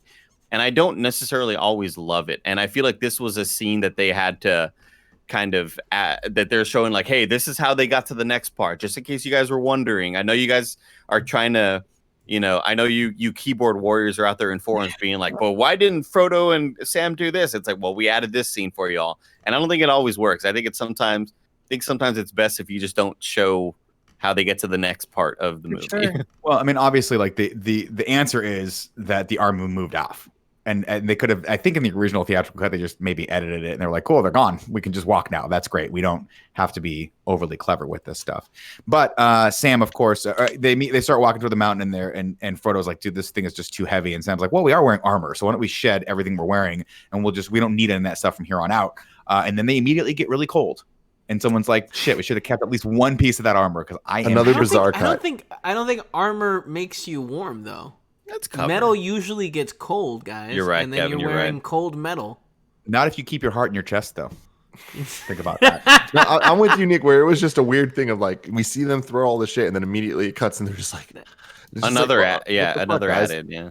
But like, what I got from this is something that they drive home a bazillion times in this movie is that like, they're planning to die. Like, they think they give up their thing that lets them make food, like with the pots and pans and shit. There's also a moment where he's like, I think it's later, but I forgot to write it in here. But he was like, he gives him the glass of the water, and he's like, yeah. And then Frodo, they have a switch where Frodo's like, we have to save some for the way home. Just try to giving Sam a little hope, and Sam's finally like, we both know we're done. There's no return journey. Yeah, he said Frodo tries to give him hope after Sam offers him the water. He's like, I have a little left. And then Frodo just completely misses his mouth and gets that water everywhere. That pisses me off so you much. have a little water left, Frodo. I think about that every time. I see those like There's at least like 7 or 8 really plentiful, bountiful drops of water that fall out. And it's like, Frodo, come on, bro. You can't be missing right now, dog. Elise, are you familiar with the movie The Three Amigos? Gattaca. Yes, I am familiar with Three Amigos. Do you remember the scene where they're all dying in the desert and they like one doesn't have water and the other one pours it out? Chase has a fucking ton. Yep. And then there's like, and he's just got so much water, he's like pouring it all over himself and has like lip balm. He rinses his mouth out and spits it out, and it's like, oh, come on. Three Amigos has one of my favorite jokes, which is I don't remember her name, but she's with Chevy Chase, and she says, "Come kiss me on the veranda," and he says like, "I could just kiss you on the mouth." That's a good movie. Oh God, watch that next week. Let's see. Sam, what's that? There are parallels to Gattaca here, wherein Ethan Hawke swims against his brother and doesn't save anything for the swim back. Dude. Oh, I love that. He's Didn't like, watch it. Are you guys doing Gattaca in review? Didn't watch Gattaca. Sure. We're going to do Ethan Hawke in review, but it's going to be a lot of like reality bites and really small indies that nobody ever watches. I'm joking about that. Don't be like, oh, reality bites in review. There's only one movie. Let's see. They spot some lights. Where are we at? Oh no. They're not. They don't have anything for the return journey. Right. Sorry. Here we go. Sam spots a little light in the sky. It's the evening stars, and he says, "A beauty that no shadow can touch," and it offers them a little bit of hope because, in this land, of course, everything looks like it's shrouded in shadow. But they spot this one little bit, like he's not all that powerful. We can't beat him. The mouth of Sauron. This is a cool scene. Okay, so they approach the Black Gate, and they get there, and then nothing happens. Just in time, of course, for the eye to spot Frodo. And this is like a weird cut too. I wish they hadn't done this, but like the eye sees him, right? And it's like, oh, a hobbit in the land. That must be the one with the ring. But then Aragorn's like, well, nothing's happening, so let's approach the gate. And then the eye's like, oh, I guess I'll just turn my attention back toward what's happening over here. Because that's, again, to Nick's point earlier about an hour ago, not nearly as important as this thing destroying my ring of power, but I'll turn it back over here. No, I don't think he fully. Nick, it's like in The Last of Us when the stealth meter's like, like it hadn't fully hit, but it's kind of like you're getting noticed, bro. You better do something about this. Drop down, prone, get in the fucking water, and then cut one of these whistlers in the damn throat, dude. Stop him from whistling. Cut their tongue off. Fun fact, I actually turned the difficulty level toward the end of The Last of Us because I was playing for so long. I turned it down to super, super easy. And that sound effect lasts so long. Yeah. You have 2 minutes, 5 minutes to hide when you're spotted. They get real dumb when you turn the difficulty level down to super easy. Anyway, let's see. Aragorn's army, they right up to the Black Gate. And this was a scene that I had no idea was in here. The Mouth of Sauron comes out to greet them. And he says, I have a token I was bid to show thee by my master. And he shows him the armor. And he's like, your boy is dead. Your boy is dead. He was in Mad Max. He's one of the character actors in Mad Max. The guitar guy? Is he the guitar guy? Yeah, the Doofory or whatever? No, not the most recent Mad Max movie. Oh, one of the original. One of the original Mad Max movies. Yeah, he was in that movie. I'm sure. The helicopter pilot is what Kebabs is saying. Oh shit, that's awesome. And that they did the mouth or whatever. They're like, like I love the way it looks, but let's just enlarge his mouth by 50% and paste it back on there. And so that's why the whole time I'm watching, I was like, is this CG? What is like? Really well I done. can't I don't know if this is all just computer animated mouth and lips and like motion capture or whatever. But no, it's an actual mouth with makeup and fucked up teeth and all that shit. But they just like enlarged it, and it looks so fucking awesome. Really cool. It looks so great. I also again love that it builds into the lore of Sauron, where he doesn't have a physical form, so he has all these other things just out there. And of course, because he doesn't have a mouth, he has to have someone go and speak for him. Yeah, it's all mouth. It's so cool. The cuts on the lips. It was so gross. So cool. Aragorn, of course, gets pissed by this and just lops his head off. Fucking rude. You don't do that. That's not how that works. You know what I mean? And then Gimli has a great line where he goes, well, I guess that concludes the negotiations. Guess we're not talking this one out. The gates open, of course, revealing the full breadth of Sauron's troops.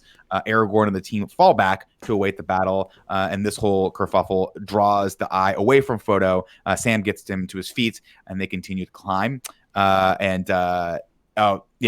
So this is where we get another great hype speech where Aragorn turns to his people and says, a day may come when the courage of men fails, when we forsake our friends and break all the bonds of fellowship, but it is not this day. But it is not this day. We fight. Oh my God. Ooh. Frodo, of course, as this is happening, Frodo and Sam both collapse. This time they're both like, oh man, we're pretty much done. Frodo spots the top of the mountain. He tries one more time to muster all of his energy and climb again, but again passes back out. The armies of men, back on the armies of men, are heavily outnumbered, and as the troops, I love this visual, the troops just start to surround them. They're like, we don't give them anywhere to go. Let's just surround them and then just come at them on all sides. Legolas and Gimli have a good moment where Gimli says, I never thought I'd die fighting side by side with an elf. And then Legolas looks at him and says, what about fighting side by side with a friend? And he says, I can do that. All of this is just like, dude. it's too much in the best way. True King of Gondor is wearing the crest, the white tree of Gondor. Yes. On his armor. And then back over on the mountain, Sam scoops up Frodo and tells him to remember that he's trying to get him to get up. He says, remember the Shire, but Frodo is too far gone. He says, there's nothing, no veil between me and the wheel of fire. I can see him with my waking eyes. And then he says, okay. And then he says, let us be rid of it once and for all. Come on, Mr. Frodo. I can't carry it for you, but I can carry you. Yes! MVP right fucking there. MVP. He can have it. He's the winner. And at first I look at this and I'm like, Sam is MVP. And then they cut to how far he has to go. And I'm like, no fucking way. No way he's carrying that thing up that way. There's no way, dude. That's going to hurt your back so much. Did Did it. But I cried so much yesterday, dude. Like, I know, it's a good moment. I watched forgot it this twice moment was and I in this. cried so much. That's good. Of course, he fireman carries Frodo, throws him over his shoulder and starts making his way up the mountain. And then we have another just super hype moment. Probably I would say equal to this moment where the gates open and we see, by the way, in the background, the Eye of Sauron like looking at him. And Aragorn walks out front and he spots it. And we hear Sauron audibly growl at him.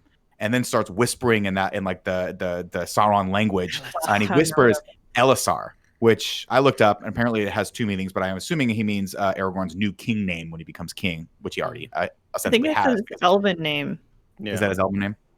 Maybe. So that happens. Sounds elven. Makes sense. It does sound elven. And of course, Aragorn looks at him, walks a couple steps, and then turns around and looks at his friends one final time and says, "For Frodo." And then no horse, no dog, just starts running at the enemy in front of him. And nobody skips a beat behind him. They just start running too. They're like, my heart is in my chest. We are Carlos in. said two hobbits running out front is my favorite part. Yeah, so I good. love Them their running friends so much. and then getting overtaken is so good. And I love this movie. It had the balls to just be like, fuck it. We're playing the theme over and over and over. Oh, we're going to add a choir. Oh, we're just going to keep going. It's going to loop. It's going to keep going. So many movies are afraid. They're just afraid. They're like, we don't want to overdo this. They fucking get it. Fuck that. These moments deserve epic themes, epic scores, and just go balls to the wall. And they did it here. And it worked so well. B to the W, Tim. B's to the W. B's Finally, to the W's. Sam reaches the entrance of Mount Doom, and I want to give a shout out, of course. I want to give a shout out to all of the art direction behind all of the Mordor cool stuff. looking. It looks so fucking cool, but specifically the entranceway, where I'm like, that cost a few mil. You know what I mean? I'm like, somebody was like, we got to make this, let's spruce this thing up a little bit because people are going to come visit and they're going to think we're cheap. I got an entryway in my garden that looks like that. This is what doors look like in New Zealand. They're big and they have a lot of ornamental. They're big. Let's see. Oh, of course, he goes in. He's like, man, we're almost there. He sees the big platform into the thing, and I'm like, who built this? Was this specifically built to destroy the ring? Because it doesn't look like a place where you'd make the ring. Doesn't matter. We're on Easy Street now, he says, Mr. Frodo. I carried you this far. My back hurts. It doesn't matter. Easy Street. Nothing's gonna stop us now, Tim. Enter Gollum. Damn it, we forgot about I was wondering where he was at. He's here, Should've man. known. He pounces on them. He starts strangling Frodo. Sam bounces a rock off his head and then tackles the little shit to the ground. As they scuffle, of course, Frodo makes his way toward the doorway to the mountain. Sorry, I guess they're not quite in there yet. Out at the battle, the Nazgul riders approach. Luckily, the eagles decided to get off their feathery asses and join the fight. They start tearing shit up and scuffling it up with them. Sam runs into the mouth of the mountain and finds Frodo standing there on the landing strip. At the precipice of the giant lava below. He yells for Frodo to destroy the ring. He's like, Frodo, what are you waiting for, man? This is it. Just let it go. And of course, Elise, he cannot. because the ring has taken full hold of him. I understand. I mean, Elise, no. Elise, no. We've don't come let it. this far. Don't let it I've take got you. this ring again. Like, I just have it. It's just a fun thing I have. It doesn't have any will over me. Oh, she's going. Oh no. Anyway. Oh no, Elise, destroy it. Destroy it. No, Elise. No. I cast you out. I thought that was I thought the pillow was I couldn't think of Benson. I thought Benson was back there, and I was like, no, at least Don't throw it at Benson. I have one quick question. Sure. On their way up the hill, we see a lot of like little spurts of lava coming out of the side of the hill. Could they not have just dropped it on one of those? nah. You know what I mean? It's the same lava. Kevin, I would have at least tested it, but like we can save ourselves. Just touch it over. Yeah, I don't think so. I assume the fire is hotter where at the source. Bullshit. Lava's hot. Lava is all hot. Very Magma, hot. whatever it is. I can't remember which one's which. Magma. Dude, how stoked were Frodo and Sam when they're like, fuck, we gotta get at the top of this volcano. Oh, there's a door. Thank God there's a door. They thought they had to go all the way up. Nah. You're good. Yeah. Kevin, I think one flows and one doesn't. I think lava flows and magma doesn't. No, one is inside the volcano, one's outside of the volcano. Outside. Got it. Okay, copy that. So let's see. He turns back, of course, and locks eyes with Sam and says, "The ring is mine." And Sam's like, "Damn it!" God, and then he puts what a scene. He rips the chain off, and then he places the ring on his finger and disappears. This is a great moment because Sam's like, "Fuck, he's gone." And then Sauron just and Sauron sees it, and he's like, "Oh no." And then Yeah. Nazgul are all like, "Oh shit, we should have tried to be looking for this guy the whole time." But shout out to Sean Astin's acting. Like the reaction he has of like, oh Yeah. no, we came Devastation. hard. Like I can't. Damn it! Like I fucked up. It's so damn good, man. Dude, it's so good because going back to what I was saying, that the human stuff and all that, I never felt like there was any actual danger. Whereas that is in complete juxtaposition to what's going on in the volcano, because having Sam, Frodo, the ring, and Gollum all kind of just fighting, and like this entire scene from here on out is just like I didn't know what was going on. Like I didn't know, is someone gonna die? Is someone gonna fall in? Is like what's going on when Frodo like puts the ring on? Is Sam gonna have to push Frodo in? Like I loved that I had no idea how it was gonna go, and they really just choreographed it all to like play with my emotions. And it worked out so well because, of course, Gollum comes in, knocks Sam out, and then he looks on the ground and he sees Frodo's footsteps and then times it perfectly, jumping on his back.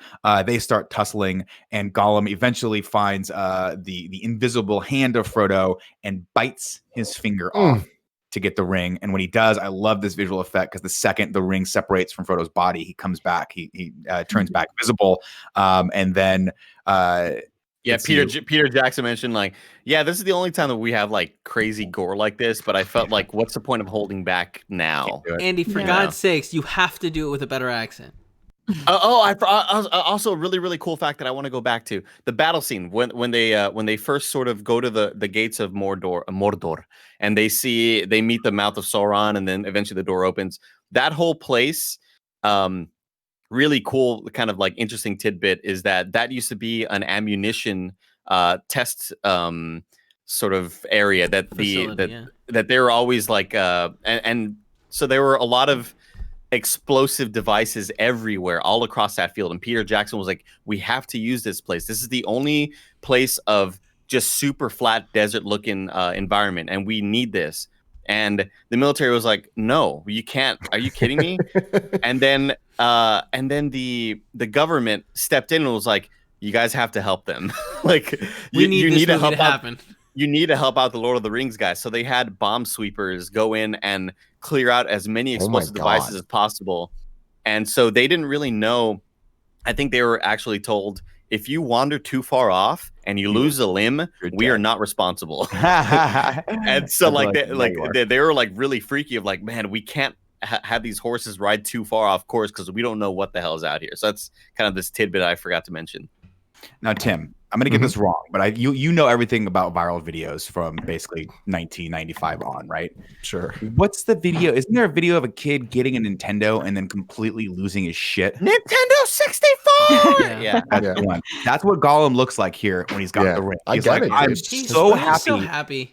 so happy. He jumps for joy and, of course, completely neglects to notice Frodo creeping up on him. Out of the battle, the armies of men have been overrun. Back. And everything's going back. Everyone's like, we're dead. We're overrun. We are totally dead. Nothing can save us now. Of course, back into the cave, Frodo and Gollum grapple, and their fight pushes them over the edge of the rock overhang. Gollum falls to his death, gripping the ring as he does. He hits the fire below, and the last thing we see, of course, is him holding out the ring as his face melts, and then his hand, and then the ring starts slowly melting into the lava. Important, fun, cool little part here, of course. As it does so, it cuts back to Sam, and he reaches out and he grabs Frodo. He says, "Don't let go." And as he pulls him up, we cut back to the ring, and we see for 1 second the writing on the inside of it light up as it then melts into the lava and disappears forever. Fun fact about lava is that it's very, very dense, so you actually wouldn't sink in it. So you would just your ass float would on just top burn. and burn. It's terrifying. Yeah. With his power broken, the Eye of Sauron screams and crumbles, and then one lone troll realizes what went on and just pieces the fuck out. Did you guys catch this? Yeah. One troll looks back, goes, "Oh shit," and then just starts running. Yeah. This bitch is about to sink. Everyone get the fuck out. I like to think that's the one troll that's alive today and was like, dude, it was crazy, bro. We almost had him. Let's have a beer. Had him in the first half. What's that? As the eye crumbles, of course, it sends out a wave of energy that it creates a giant sinkhole, sinking all of Mordor and all the orcs and the bad army with it. The Fellowship watches as the fires from Mount Doom purge the land and start spitting all over the place. Of course, we catch back up with Frodo and Sam as they are held up on a rock as the magma, is that what we're calling it, outside of the thing?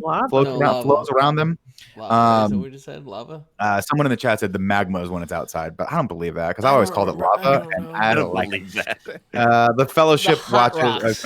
The hot rocks, the hot fire. That's true. Interesting tidbit from Catechus Finch. I forgot that they mentioned that when Aragorn is fighting the big troll, it's originally supposed to be Sauron fighting. Oh yeah, that's right. Aragorn, but they decided to not use that because it just didn't really make sense, I guess, or whatever. Yeah, I think at that point, didn't they feel like it was just confusing to people? Yeah, so they digitally altered it to be. It was supposed to be like the personification, actual body of Sauron, but they just changed it to a troll because they're like, Wait, was it like that in the books?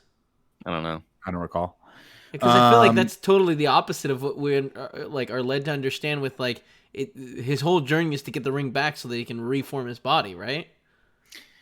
That's the whole point. Yeah, I think that's it's not in the books. And it's not in the books apparently. Yeah, that makes sense. Well, I'm glad they didn't do that. Let's see. Back on the rock, of course, Frodo has a great line where he says, I can see the Shire again. I can see Brandywine, River, Bag End, all that stuff.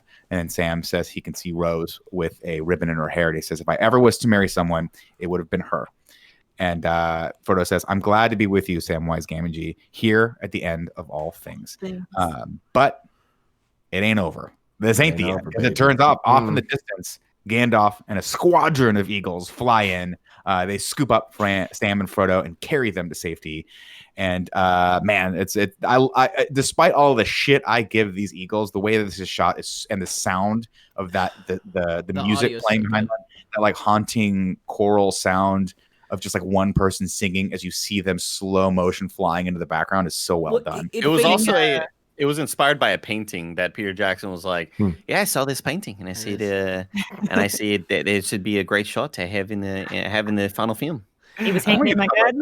The painting was hanging out in my garden. And I said, everything's in his garden. Everything. One thing the internet always likes to point out about the eagles is that Gandalf sent 3 eagles, one presumably for Gollum, with the idea that Gollum was going back too. I don't know how accurate that is in terms of. That's really cool. Not very accurate because the eagles have 2 hands apiece. 2 hands apiece. So well, 6 hands. That's a lot of hands. One in case they need it. You think that they're splitting them? It cuts, and all 3 of them are holding them like one and one, like that, like it's a chain. And Gandalf's like, "This seems dangerous. How about just one person hold one eagle hold another? That way, if you get pulled apart, you don't separate these people at the waist." Like, look, we weren't even supposed to be here, Gandalf. All right, you asked. Yeah. Bro, we're doing you a favor, bro. I like that the moth always comes right before the eagles does. The moth is the herald of the eagle. the Silver Surfer is the Herald of Galactus. That's right. Everything fades to white, and Frodo wakes up back in Rivendell, and he goes and he looks and he locks eyes with his old dear friend, and then he says Gandalf, and it's the weirdest delivery of Gandalf in this entire movie. And this whole scene is super weird for me because it's done like quasi slow motion, and everyone just slowly walks in, and it's like weird laughter too. Yeah. So they asked. So they asked Ian McKellen, what do you think Gandalf would do here? And he said, I think Gandalf would laugh. And Peter Jackson was like, fine, go ahead. Yeah, we'll just go ahead and laugh or whatever. So giggling. I think that this scene is like 60% good. And then it becomes 100% good when Sam walks in and the music cue hits and Sam and Frodo lock eyes, and I fucking start. I'm like sitting on this bed, not teary-eyed. I am bawling. Like I break down, and I'm like, "This is what it was all worth." And seeing it's the music cue, really. Without the music cue, I don't know if it would hit. But and, it's so good, dude. It's so incredible. That moment of this scene is great. Everything building up to that feels like a comedy where you're seeing it from the patient's perspective. And it cuts to everyone else's perspective, and it just turns out the patient is super high on morphine. Yeah. Everyone's like, he's gone, man. We do not know. Everyone's reactions make sense because I can't imagine what Gandalf and Aragorn would be doing otherwise. Like I totally get Pippin and Merry running on the bed, and they're I love that roughhousing, and they're just so overwhelmingly happy. They're like, bro, what? This is crazy. Like, I think about it, and I'm like, if Gandalf wasn't just so joyful, what would he be doing? Like, I don't picture him embracing Frodo. I don't know what he would do. I also love that sitting by his bed holding his hand would have been fine. Them laughing like they're high out of their mind was just iconic. Yeah, they very well could be high out of their mind. I love that Frodo didn't like. It seems like he just didn't remember Legolas's name. He didn't call out to Legolas. Like he's like Aragorn, and then Gimli, and then like Legolas is like that guy. Of course, the scene fades, and we cut over to the coronation of the king, where Gandalf has been tasked with putting Aragorn's crown on him over on at Minas Tirith. And Aragorn gives a very lovely speech that culminates with, "Now come the days of the king, may they be blessed." That's what Gandalf says, and then Aragorn says, "Let us together rebuild this world that we may share in the days of peace."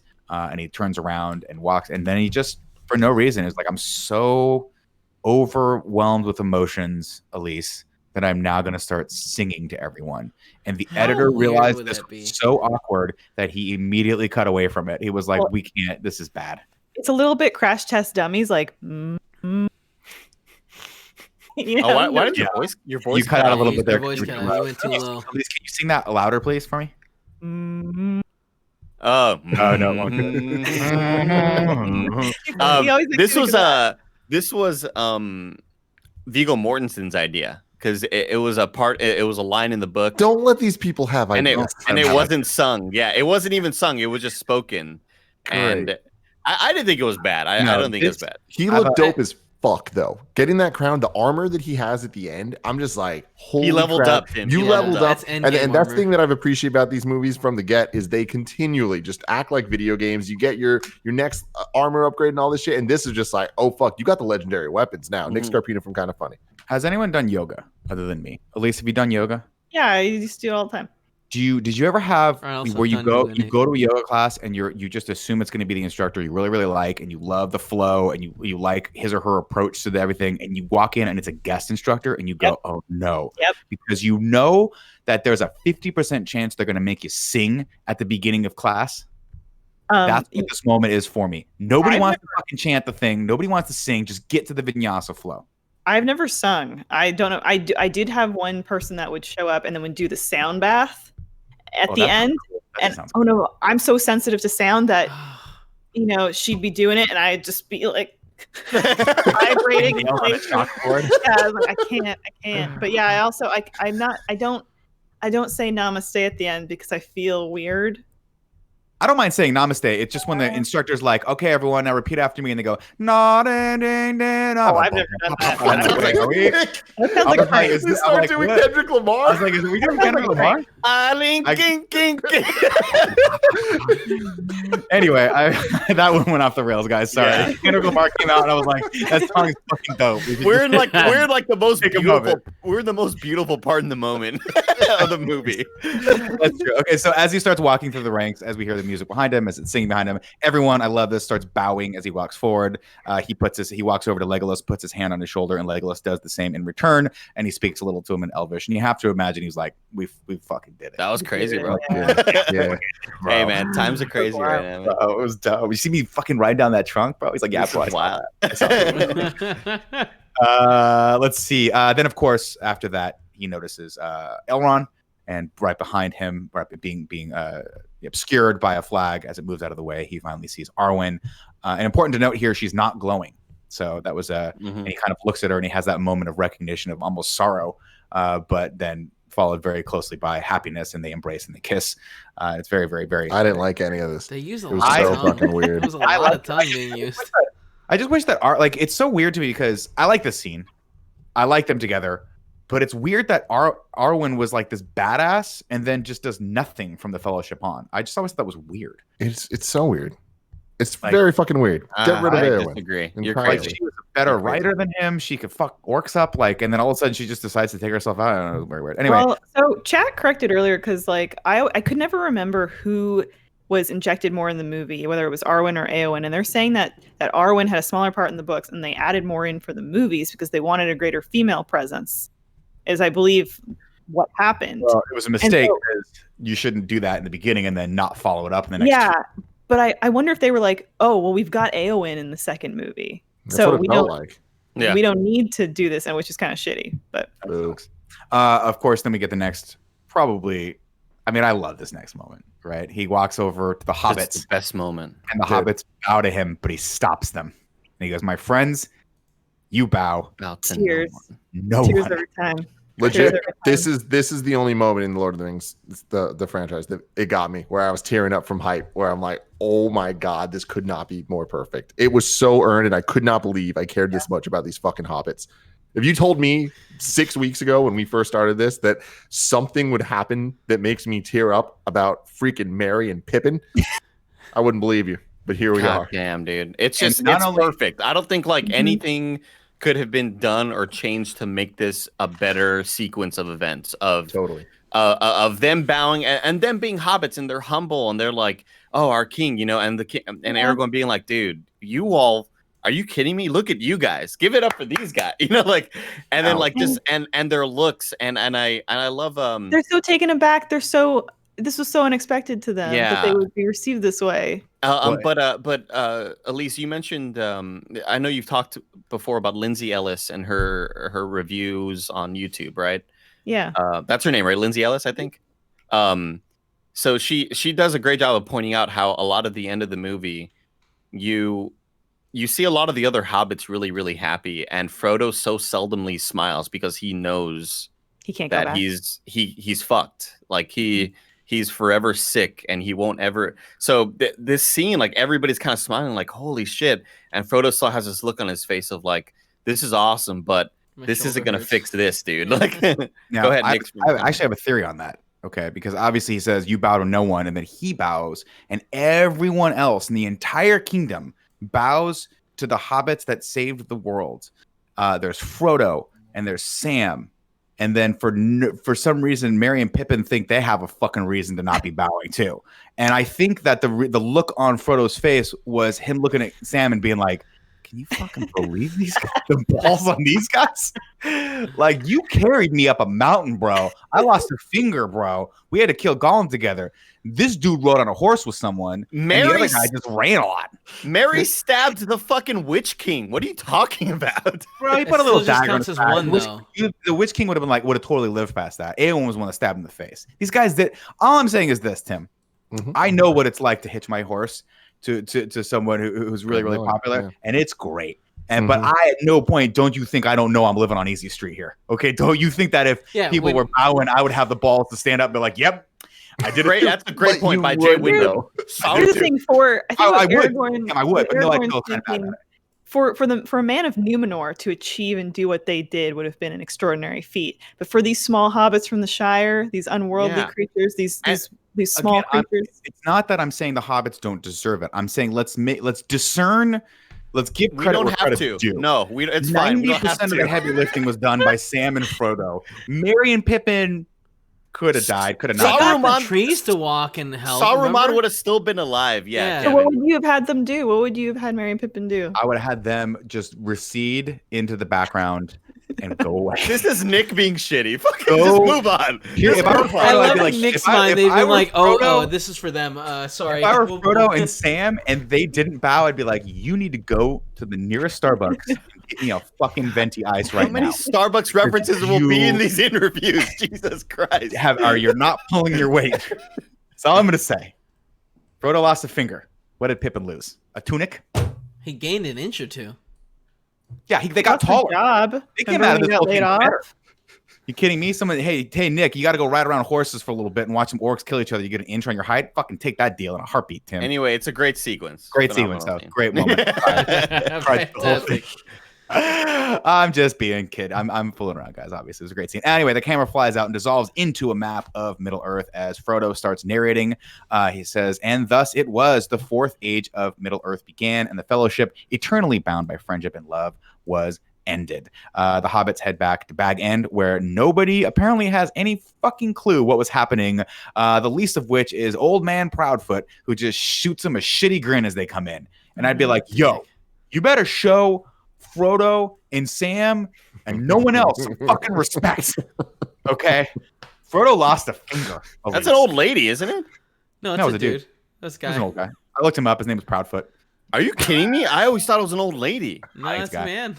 Whoa. That night, a drunk hobbit. What's up? Are we going to talk about how different the book is? I don't know. Because in the book, don't they come back and the Shire's destroyed? Yeah. What the fuck? The scouring of the Shire? Like, is it Sauron is still alive, right? And he's torturing everyone? That's right. Yeah. Oh my God, really? So the vision happened. Yeah. But they have to kill him or something, right? They have to like beat him up. Yeah, they have to stop him. Yeah. Wow. So, yeah, Sauron it's a better attacks the Shire in revenge, says Catechus Finch. There you go. Got there. Oh, that's terrifying. Well, it didn't happen in this one, and thank God, because this movie is getting a little long in the tooth here. That night, a drunk hobbit tries to eat a big old pumpkin, and the gang realizes that they live with a bunch of morons. What were they going to do that pumpkin? There was a lot of joy. They're not going to eat it. You know what I mean? I don't know what they're going to do. I'm sure it has something to do with the window. Have you ever seen the interview with the astronauts that describe what it's like coming back to Earth, and they compare it to the pumpkin scene in Lord of the Rings? That makes sense. Like, the hobbits come back and they've done this monumental thing, but nobody in the Shire recognizes it or even knows about it. They're all swooning over the guy with the big pumpkin, and that's how the astronauts describe. Peter Jackson mentioned it like that's J.R.R. Tolkien's sort of history with coming back from World War I and coming back, and you've changed for the rest of your life, and everybody around you can't really tell them these stories because there's no way they could possibly relate to any of it, and so you just sort of sit there and you're like, we are different from here on out. Like, we are not the same people we were before we left the Shire, and this place is still kind of the same, and it's really bizarre and weird. And I thought they did a really good job with that, of having the hobbits sit at the table and like have the beer or whatever the hell it is, and kind of like cheers, and just like the way that they looked at each other, like it was a great moment. But I thought it was weird then to immediately follow it up with Frodo leaving. It's like, all the hobbits should leave together. Like, why are you leaving Sam? Like, I understand that you got stabbed and all this shit, but it's just like, yeah, just I don't know. But like, that's the thing. The other ones all can move on. You know what I mean? Like they weren't ring bearers. Yeah. The thing is, holding the ring for that long, in addition to getting stabbed, like Frodo is forever going to be sick and in pain for the rest of his life. Yeah. And so him leaving is sort of him like accepting his death and being. I totally buy that. I just think that it's weird to have the scene of them cheersing and like kind of acknowledging that they're the Shire's an old way of living. And then only one of them actually moves on. But they actually, I think they explain that it's been 4 years after they come back that Frodo leaves. Yeah. Yeah. So like he gives it a shot. He says he 5 years, shot for a while, right? And then realizes sometime. But I mean, long enough for obviously Sam spots in this scene. I think it's a great moment where Sam spots Rose and he's like, I got to go tell There her we how I go. feel. Shoot my shot. I got to shoot my shot, and he does, and it works out, and they get It married. cuts to them shortly getting married. It's like, damn. And I love it because it's like Sam has changed. He's Samwise the Brave now. Before, where he would never have gone up to her, now he's like, I need to live life and I need to go for it. And Hell yeah. I love it. At least after you kick a giant spider in the face, just asking a girl out on a date becomes that much less intimidating. You're still intimidating though. This is for Frodo, scary, and but for the Shire, and for my old gaffer. My old gaffer. They get married. It's super adorable. And of course, everyone is happy but Frodo. And you start to get the feeling that he realizes he can't go back to his old life. He's seen too much. And man, the elves have the really good drugs. So we got to go with them. And he says, there's no going back. There are some things that time cannot mend. Some hurts that go too deep. That have taken hold. He's saying this as he's writing, of course, in Bilbo's book. When he finishes his chapter, he turns to the title page and signs his name under Bilbo's. And I think the full title now is There and Back Again, and then There and then Back Again. Is that correct, Nandy? No. Why would you fuck up such a cool moment of him writing the Lord of the Rings, and it's just like, shit! I was weird. I was like, why don't you start your own book, bro? Why you gotta fucking piggyback? Anyway, of course, it's There and Back Again by Bilbo Baggins, and underneath it, it's the Lord of the Rings by Frodo Baggins, and it is a wonderful moment, as Kevin noted. And I apologize. I apologize for screwing it up for everyone, but I do not apologize in defending Frodo and Sam over those hacks, Merry and Pippin. But there's room for a little more. Just so we're all clear. He's like, Bilbo's story was now over. The old hobbit has gone senile, and now we are going to go, and the elves are going to take care of him forever. He still wants one last taste of that sweet, sweet ring, of course. And Frodo, and this is a sad moment. Frodo just looks at him and says, "Sorry, Uncle, I'm afraid I've lost it." And he's like, "Damn, dude, this is going to be me soon." Yeah. They take Bilbo to the docks at Greyhaven. Is that correct? Yes. Yeah, this is basically like heaven, pretty much. Yeah. Well, this is like the point where they launch off to go to heaven, right? Yeah. What is the elf heaven called? Do we remember what that is? It's something Ilvorn? No. I don't know. Something like that. Chad will tell us. Anyway, they go to the docks and they take lands. The Undying Lands is where they're going to. But it has a name of Valinor. Yeah. Oh yeah, Valinor. I was so close. I said Valador. Yeah. And then Galadriel basically tells everyone, hey, man, we're bouncing, and it's time for humans to hold shit down. Gandalf wishes everyone a farewell, and he says, here at last on the shores of the sea comes the end of our fellowship. And before he boards, of course, he walks over, and then he turns back, and he calls back to the hobbits, and he says, it's time, Frodo. And this is the part of the book that I was like, oh, fuck. Yeah. Another crying moment for me, man. I remember I remember you see it coming and you're like, I hope he stays. I hope he stays. And then this moment happens and you're like, oh, it's Sam's reaction to it where he's like, wait, what? What do you mean? It's so good, dude. Like, shout out to Sean Astin. And MVP. a wonderful moment where Frodo hands him Bilbo's book and he says, the last pages are for you, Sam. And he hugs everyone. He hugs Merry, then Pippin, then of course Sam last of all. Gandalf reaches out his hand and Frodo takes it, and together they board the ship. Frodo looks back one last time as the ship sets sail toward the horizon, and Sam watches as it disappears. Then we go back to the Shire, where Sam is greeted by his daughter and wife, and Frodo narrates one more time, telling Sam why he left. He says, you cannot always be torn in two. You will have to be one and a whole for many years. You have so much to enjoy and to be and to do. Your part of the story will go on. And Sam takes one last look around the Shire and says, I'm back. Fuck yeah, motherfucker. The end. Love it. 7 syllables in the middle. You'll need 5 for the first and last line. If you're not poetic, no need to fret it. Haikus don't need to rhyme. Haiku in review. Haiku in review. Ladies and gentlemen, you can go to patreon.com/kindafunny to write your review in haiku form, just like Katie G did. Sauron is my king. Long live Morgoth, the true god. Elise, take the ring.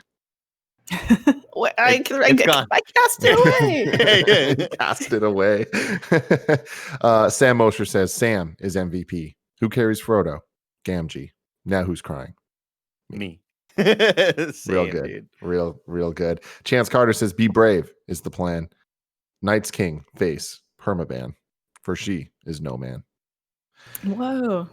Kebab says, in Tears at Grey Havens, none shall surpass its runtime. Trilogy, unmatched.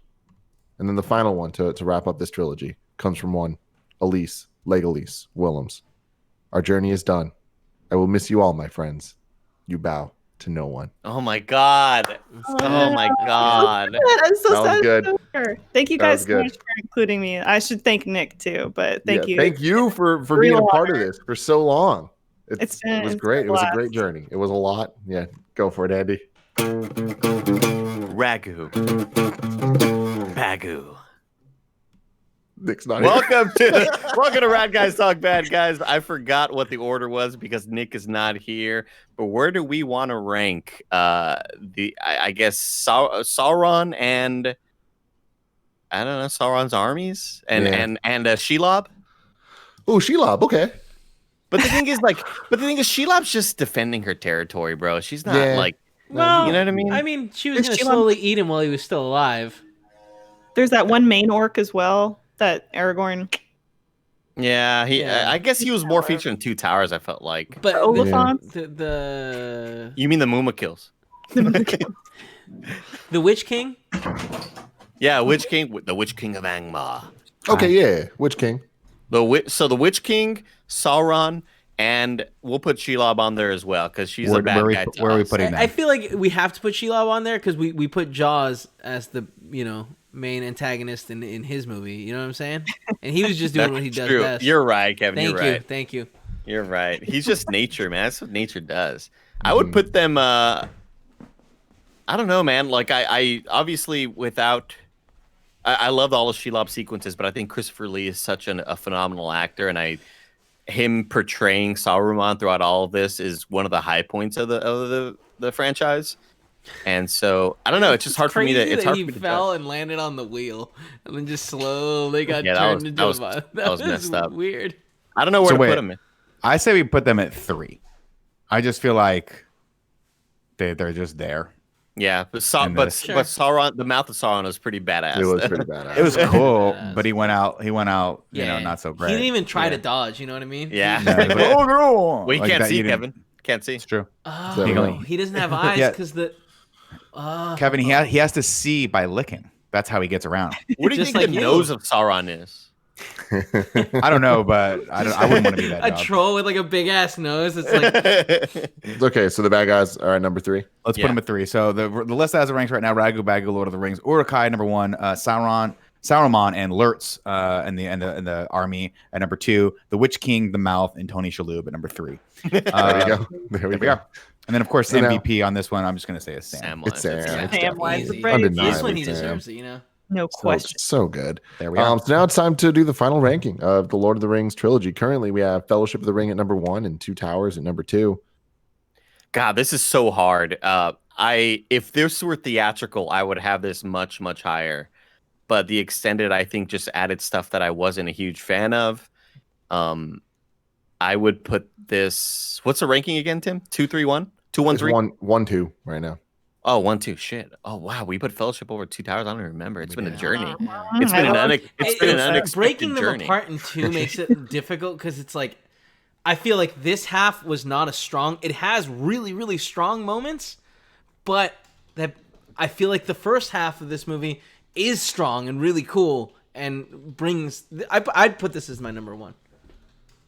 I kind of it reminds me of Endgame, where I think Infinity the War. movie that came before it, whichever movie came Infinity before War. Infinity War is an overall better Thor. movie, but Endgame made me feel more. And I think the other 2 movies are better than this, but this movie just hit me so hard, dude. Like I cried. Like if you were to count the amount of time, probably like 5 total minutes over yesterday. Of just like the mouth open mouth crying. No. I would put this at number 3. I don't know. This is probably the first time in review history that I'm like, I have no real opinion of if it's number 1 or number 3, like, or even number 2. It's just like, Man. there's moments I liked, but all 3 of these movies to me feel exactly the same, where it's like everyone had something I really liked about it, surrounded by a lot of things that I'm like, okay, this is fine. I think there's just a lot of wasted characters in this, personally. I think one should stay at number one because for me it captures the fantasy and the world building, and it really, when you're in that movie, you're like, this is such a cool and new and exciting and unique thing that they're doing. For me, number two, what's number two? Towers. For me, I think there was just a lot more interesting things happening with the humans, and I think the battle at Helm's Deep was a fun turning point for them, where we had to like get Theoden back and Warm Tongue's all there, and all that stuff has to happen. And we got Carl Urban in that one a lot more than this, which, let's be honest, that gets points, Tim. That gets a lot of points. So for me, I think that was cool. The battle at Helm's Deep was a lot cooler, and I felt that the characters were a lot more in danger than they are here. Here, I just feel like we've got a massive battle, and then we go into another one, and I'm like, I'm not excited about this. I really just want to see how this whole thing ends. I would put this at number 3. I cannot state enough that like how easy it is to have an ending not feel good, and you can get to the end of a movie and feel like, fuck, like they really, really lost it. They lost me there at the end, and this movie didn't do that. Like I think there could have been so many ways to have screwed up this ending and have it not feel earned. But they nailed all of it. I'm going number one. This movie has like 4 or 5 endings, and they're all great. Like, we could have cut at the mountain with them just being like, we did it. Like, you know, like with the Eagles not coming and saving the day. And that could have been where the movie ended. We could have cut with him waking up and reuniting with all his friends, and all of that would have been satisfying. The fact that it keeps going and it keeps giving you like, hey man, you just want, you know what? Here's a little more, you know, like that's something. Am I about to put this from number 3 to number 1? Yeah, Holy shit! Okay, it's time to yeah, vote. You it's are. Time to vote, ladies and gentlemen. Who thinks that Return of the King? Shaking her head. Who thinks Return of the King is better than Two Towers? Raise your hand. I raise my hand. Kevin raises his hand. Andy's thinking about it. Andy's thinking about it right there. My arms are crossed. Yeah, I'm not moving. Come on, Andy, get in there, dude. Andy, this is the official ranking. Think about that moment. I will put this over Two Towers. Wow. There it is. And Andy votes as well. All Who right. thinks it's better than Fellowship of the Ring? Raise your hand. I and Kevin Andy, raise their hand. Think Which about means that moment. the rankings... Wait, hold on. Think about that moment, Andy, where he says, "I will carry you." But I can carry you. He picks him up and he runs up there. I won't carry you. I just think off my plane. Yeah, man. I just think that Fellowship is front to back a better, more complete, solid story that doesn't have a lot of waste and added kind of stuff that I would rather not have. I think this one adds a lot of stuff that I just don't care for. So the final rankings: number 1, Fellowship of the Ring; number 2, Return of the King; number 3, Two Towers. Elise, I'm sorry. We got close. We got close, guys. Elise is like, I'm taking back my haiku. Fuck all of y'all. Nick, you didn't even hear Elise's haiku. Oh, it's really good. Can I hear it one more time before we leave? Elise, do you want to read the haiku? No, because I'll get emotional. So I want you. I really want you to read it now. Come on, Elise. No, for me, for Gondor. Come on, for Frodo. For Frodo. Honestly, I don't think I could without getting emotional. I'm a wuss. Tim, Can you read it for I me. will read it. I will I'll read it. Okay. Our journey is done. I will miss you all, my friends. You bow to no one. It's about us, Nick. It's about us. You all. I know. That's so nice. That was so good. It makes me almost want to do The Hobbit. Almost. Oh man, we should. I started watching the first one. We should. I don't know about that. Not Joey, great. sorry, what did I say, Joey? Elise, can you link me to that 4-hour supercut of all 3?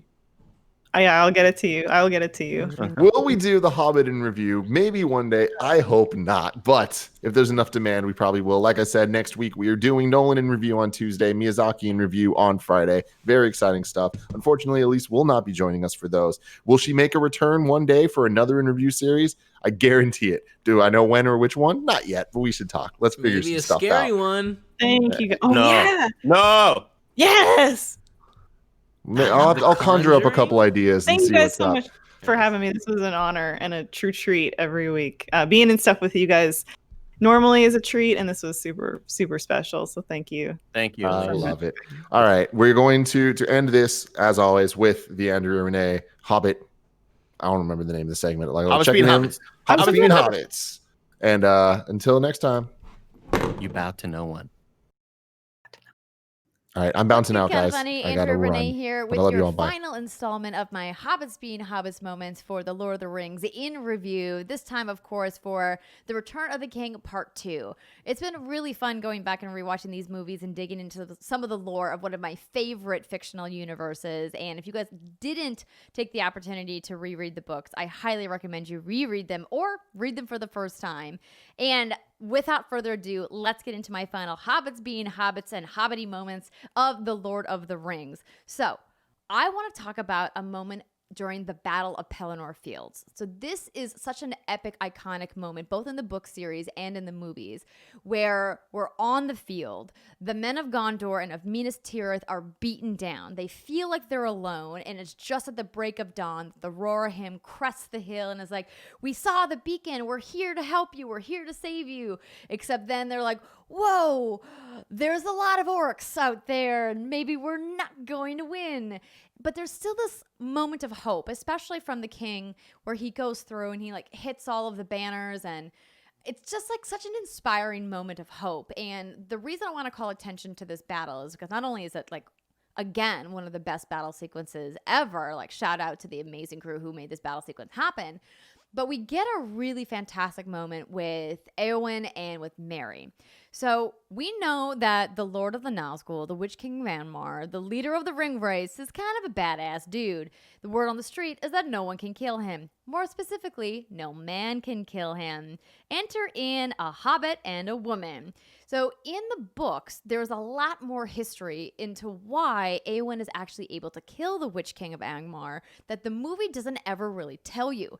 So Merry, earlier on in The Lord of the Rings, has an incident with this guy named Tom Bombadil. So I briefly mentioned him earlier, but we don't hear about Tom Bombadil at all in the movies. And a lot of Lord of the Rings fans were really salty about that when the movies first came out. And let's be honest, some of you are still salty about it today. But Tom Bombadil is important because he lets Merry get this blade, one of the blades from Barrow Downs. So the blade is important because it has a specific enchantment on it that allows Merry to break the spell that is holding the Witch King's body to the physical form, which is essentially making him impossible for any man to kill. Now, the movie makes a big whoop-de-doo about Éowyn being the woman to kill him, and I'm not trying to take that away from you, girl. Girl power, you rock. But without Merry's preemptive strike on the Witch King, which essentially breaks that magic enchantment, Éowyn's final stab through the face never would have actually killed the Witch King. And so I want to give a shout out to Merry, even though nobody in the movies ever knew that you were super important because they kind of just like kick you by the wayside. But without that first strike from Merry, it's arguable that Éowyn never would have been able to take that Witch King down. Instead, we had this really cinematic moment where she rips her helmet off and she's like, I am no man. And her beautiful blonde hair is falling all over the place and she stabs the guy in the face and he crumples up on himself and it's just like everyone's cheering and it's so great. And it all was possible because of Merry, because of a hobbit, because of Tom Bombadil, really. Shout out to Tom Bombadil. And I wanted to call that out because I think it just reminds us that there's so much deep lore in this universe that is just scratching the surface in these movies. And I just want to remind you guys, if you never took the opportunity to read the books, or if you haven't read them in a long time, reread them. They're some of the finest fiction ever created on planet Earth. And I love so much that more and more people are discovering them. So shout out to you, Merry, and your Blade of Barrow Downs. Shout out to you, Éowyn, for landing the final blow. And really, all of the forces that fight it against evil, including those of Mordor. Yeah. I was going to say something really profound there, and then I just kind of lost it. Not going to lie. I'm kind of tired. It's been a whole month. But this has been fun. Thank you so much for having me, Kind of Funny. I've really loved being part of the Lord of the Rings in review. I hope you guys have enjoyed rewatching these movies as much as I did. And I hope you enjoy your upcoming holiday weekend. Maybe we'll see you again sometime. And if you're missing me on Kind of Funny, I get it. I miss me too. You can always come see me at What's Good Games. Bye, everybody.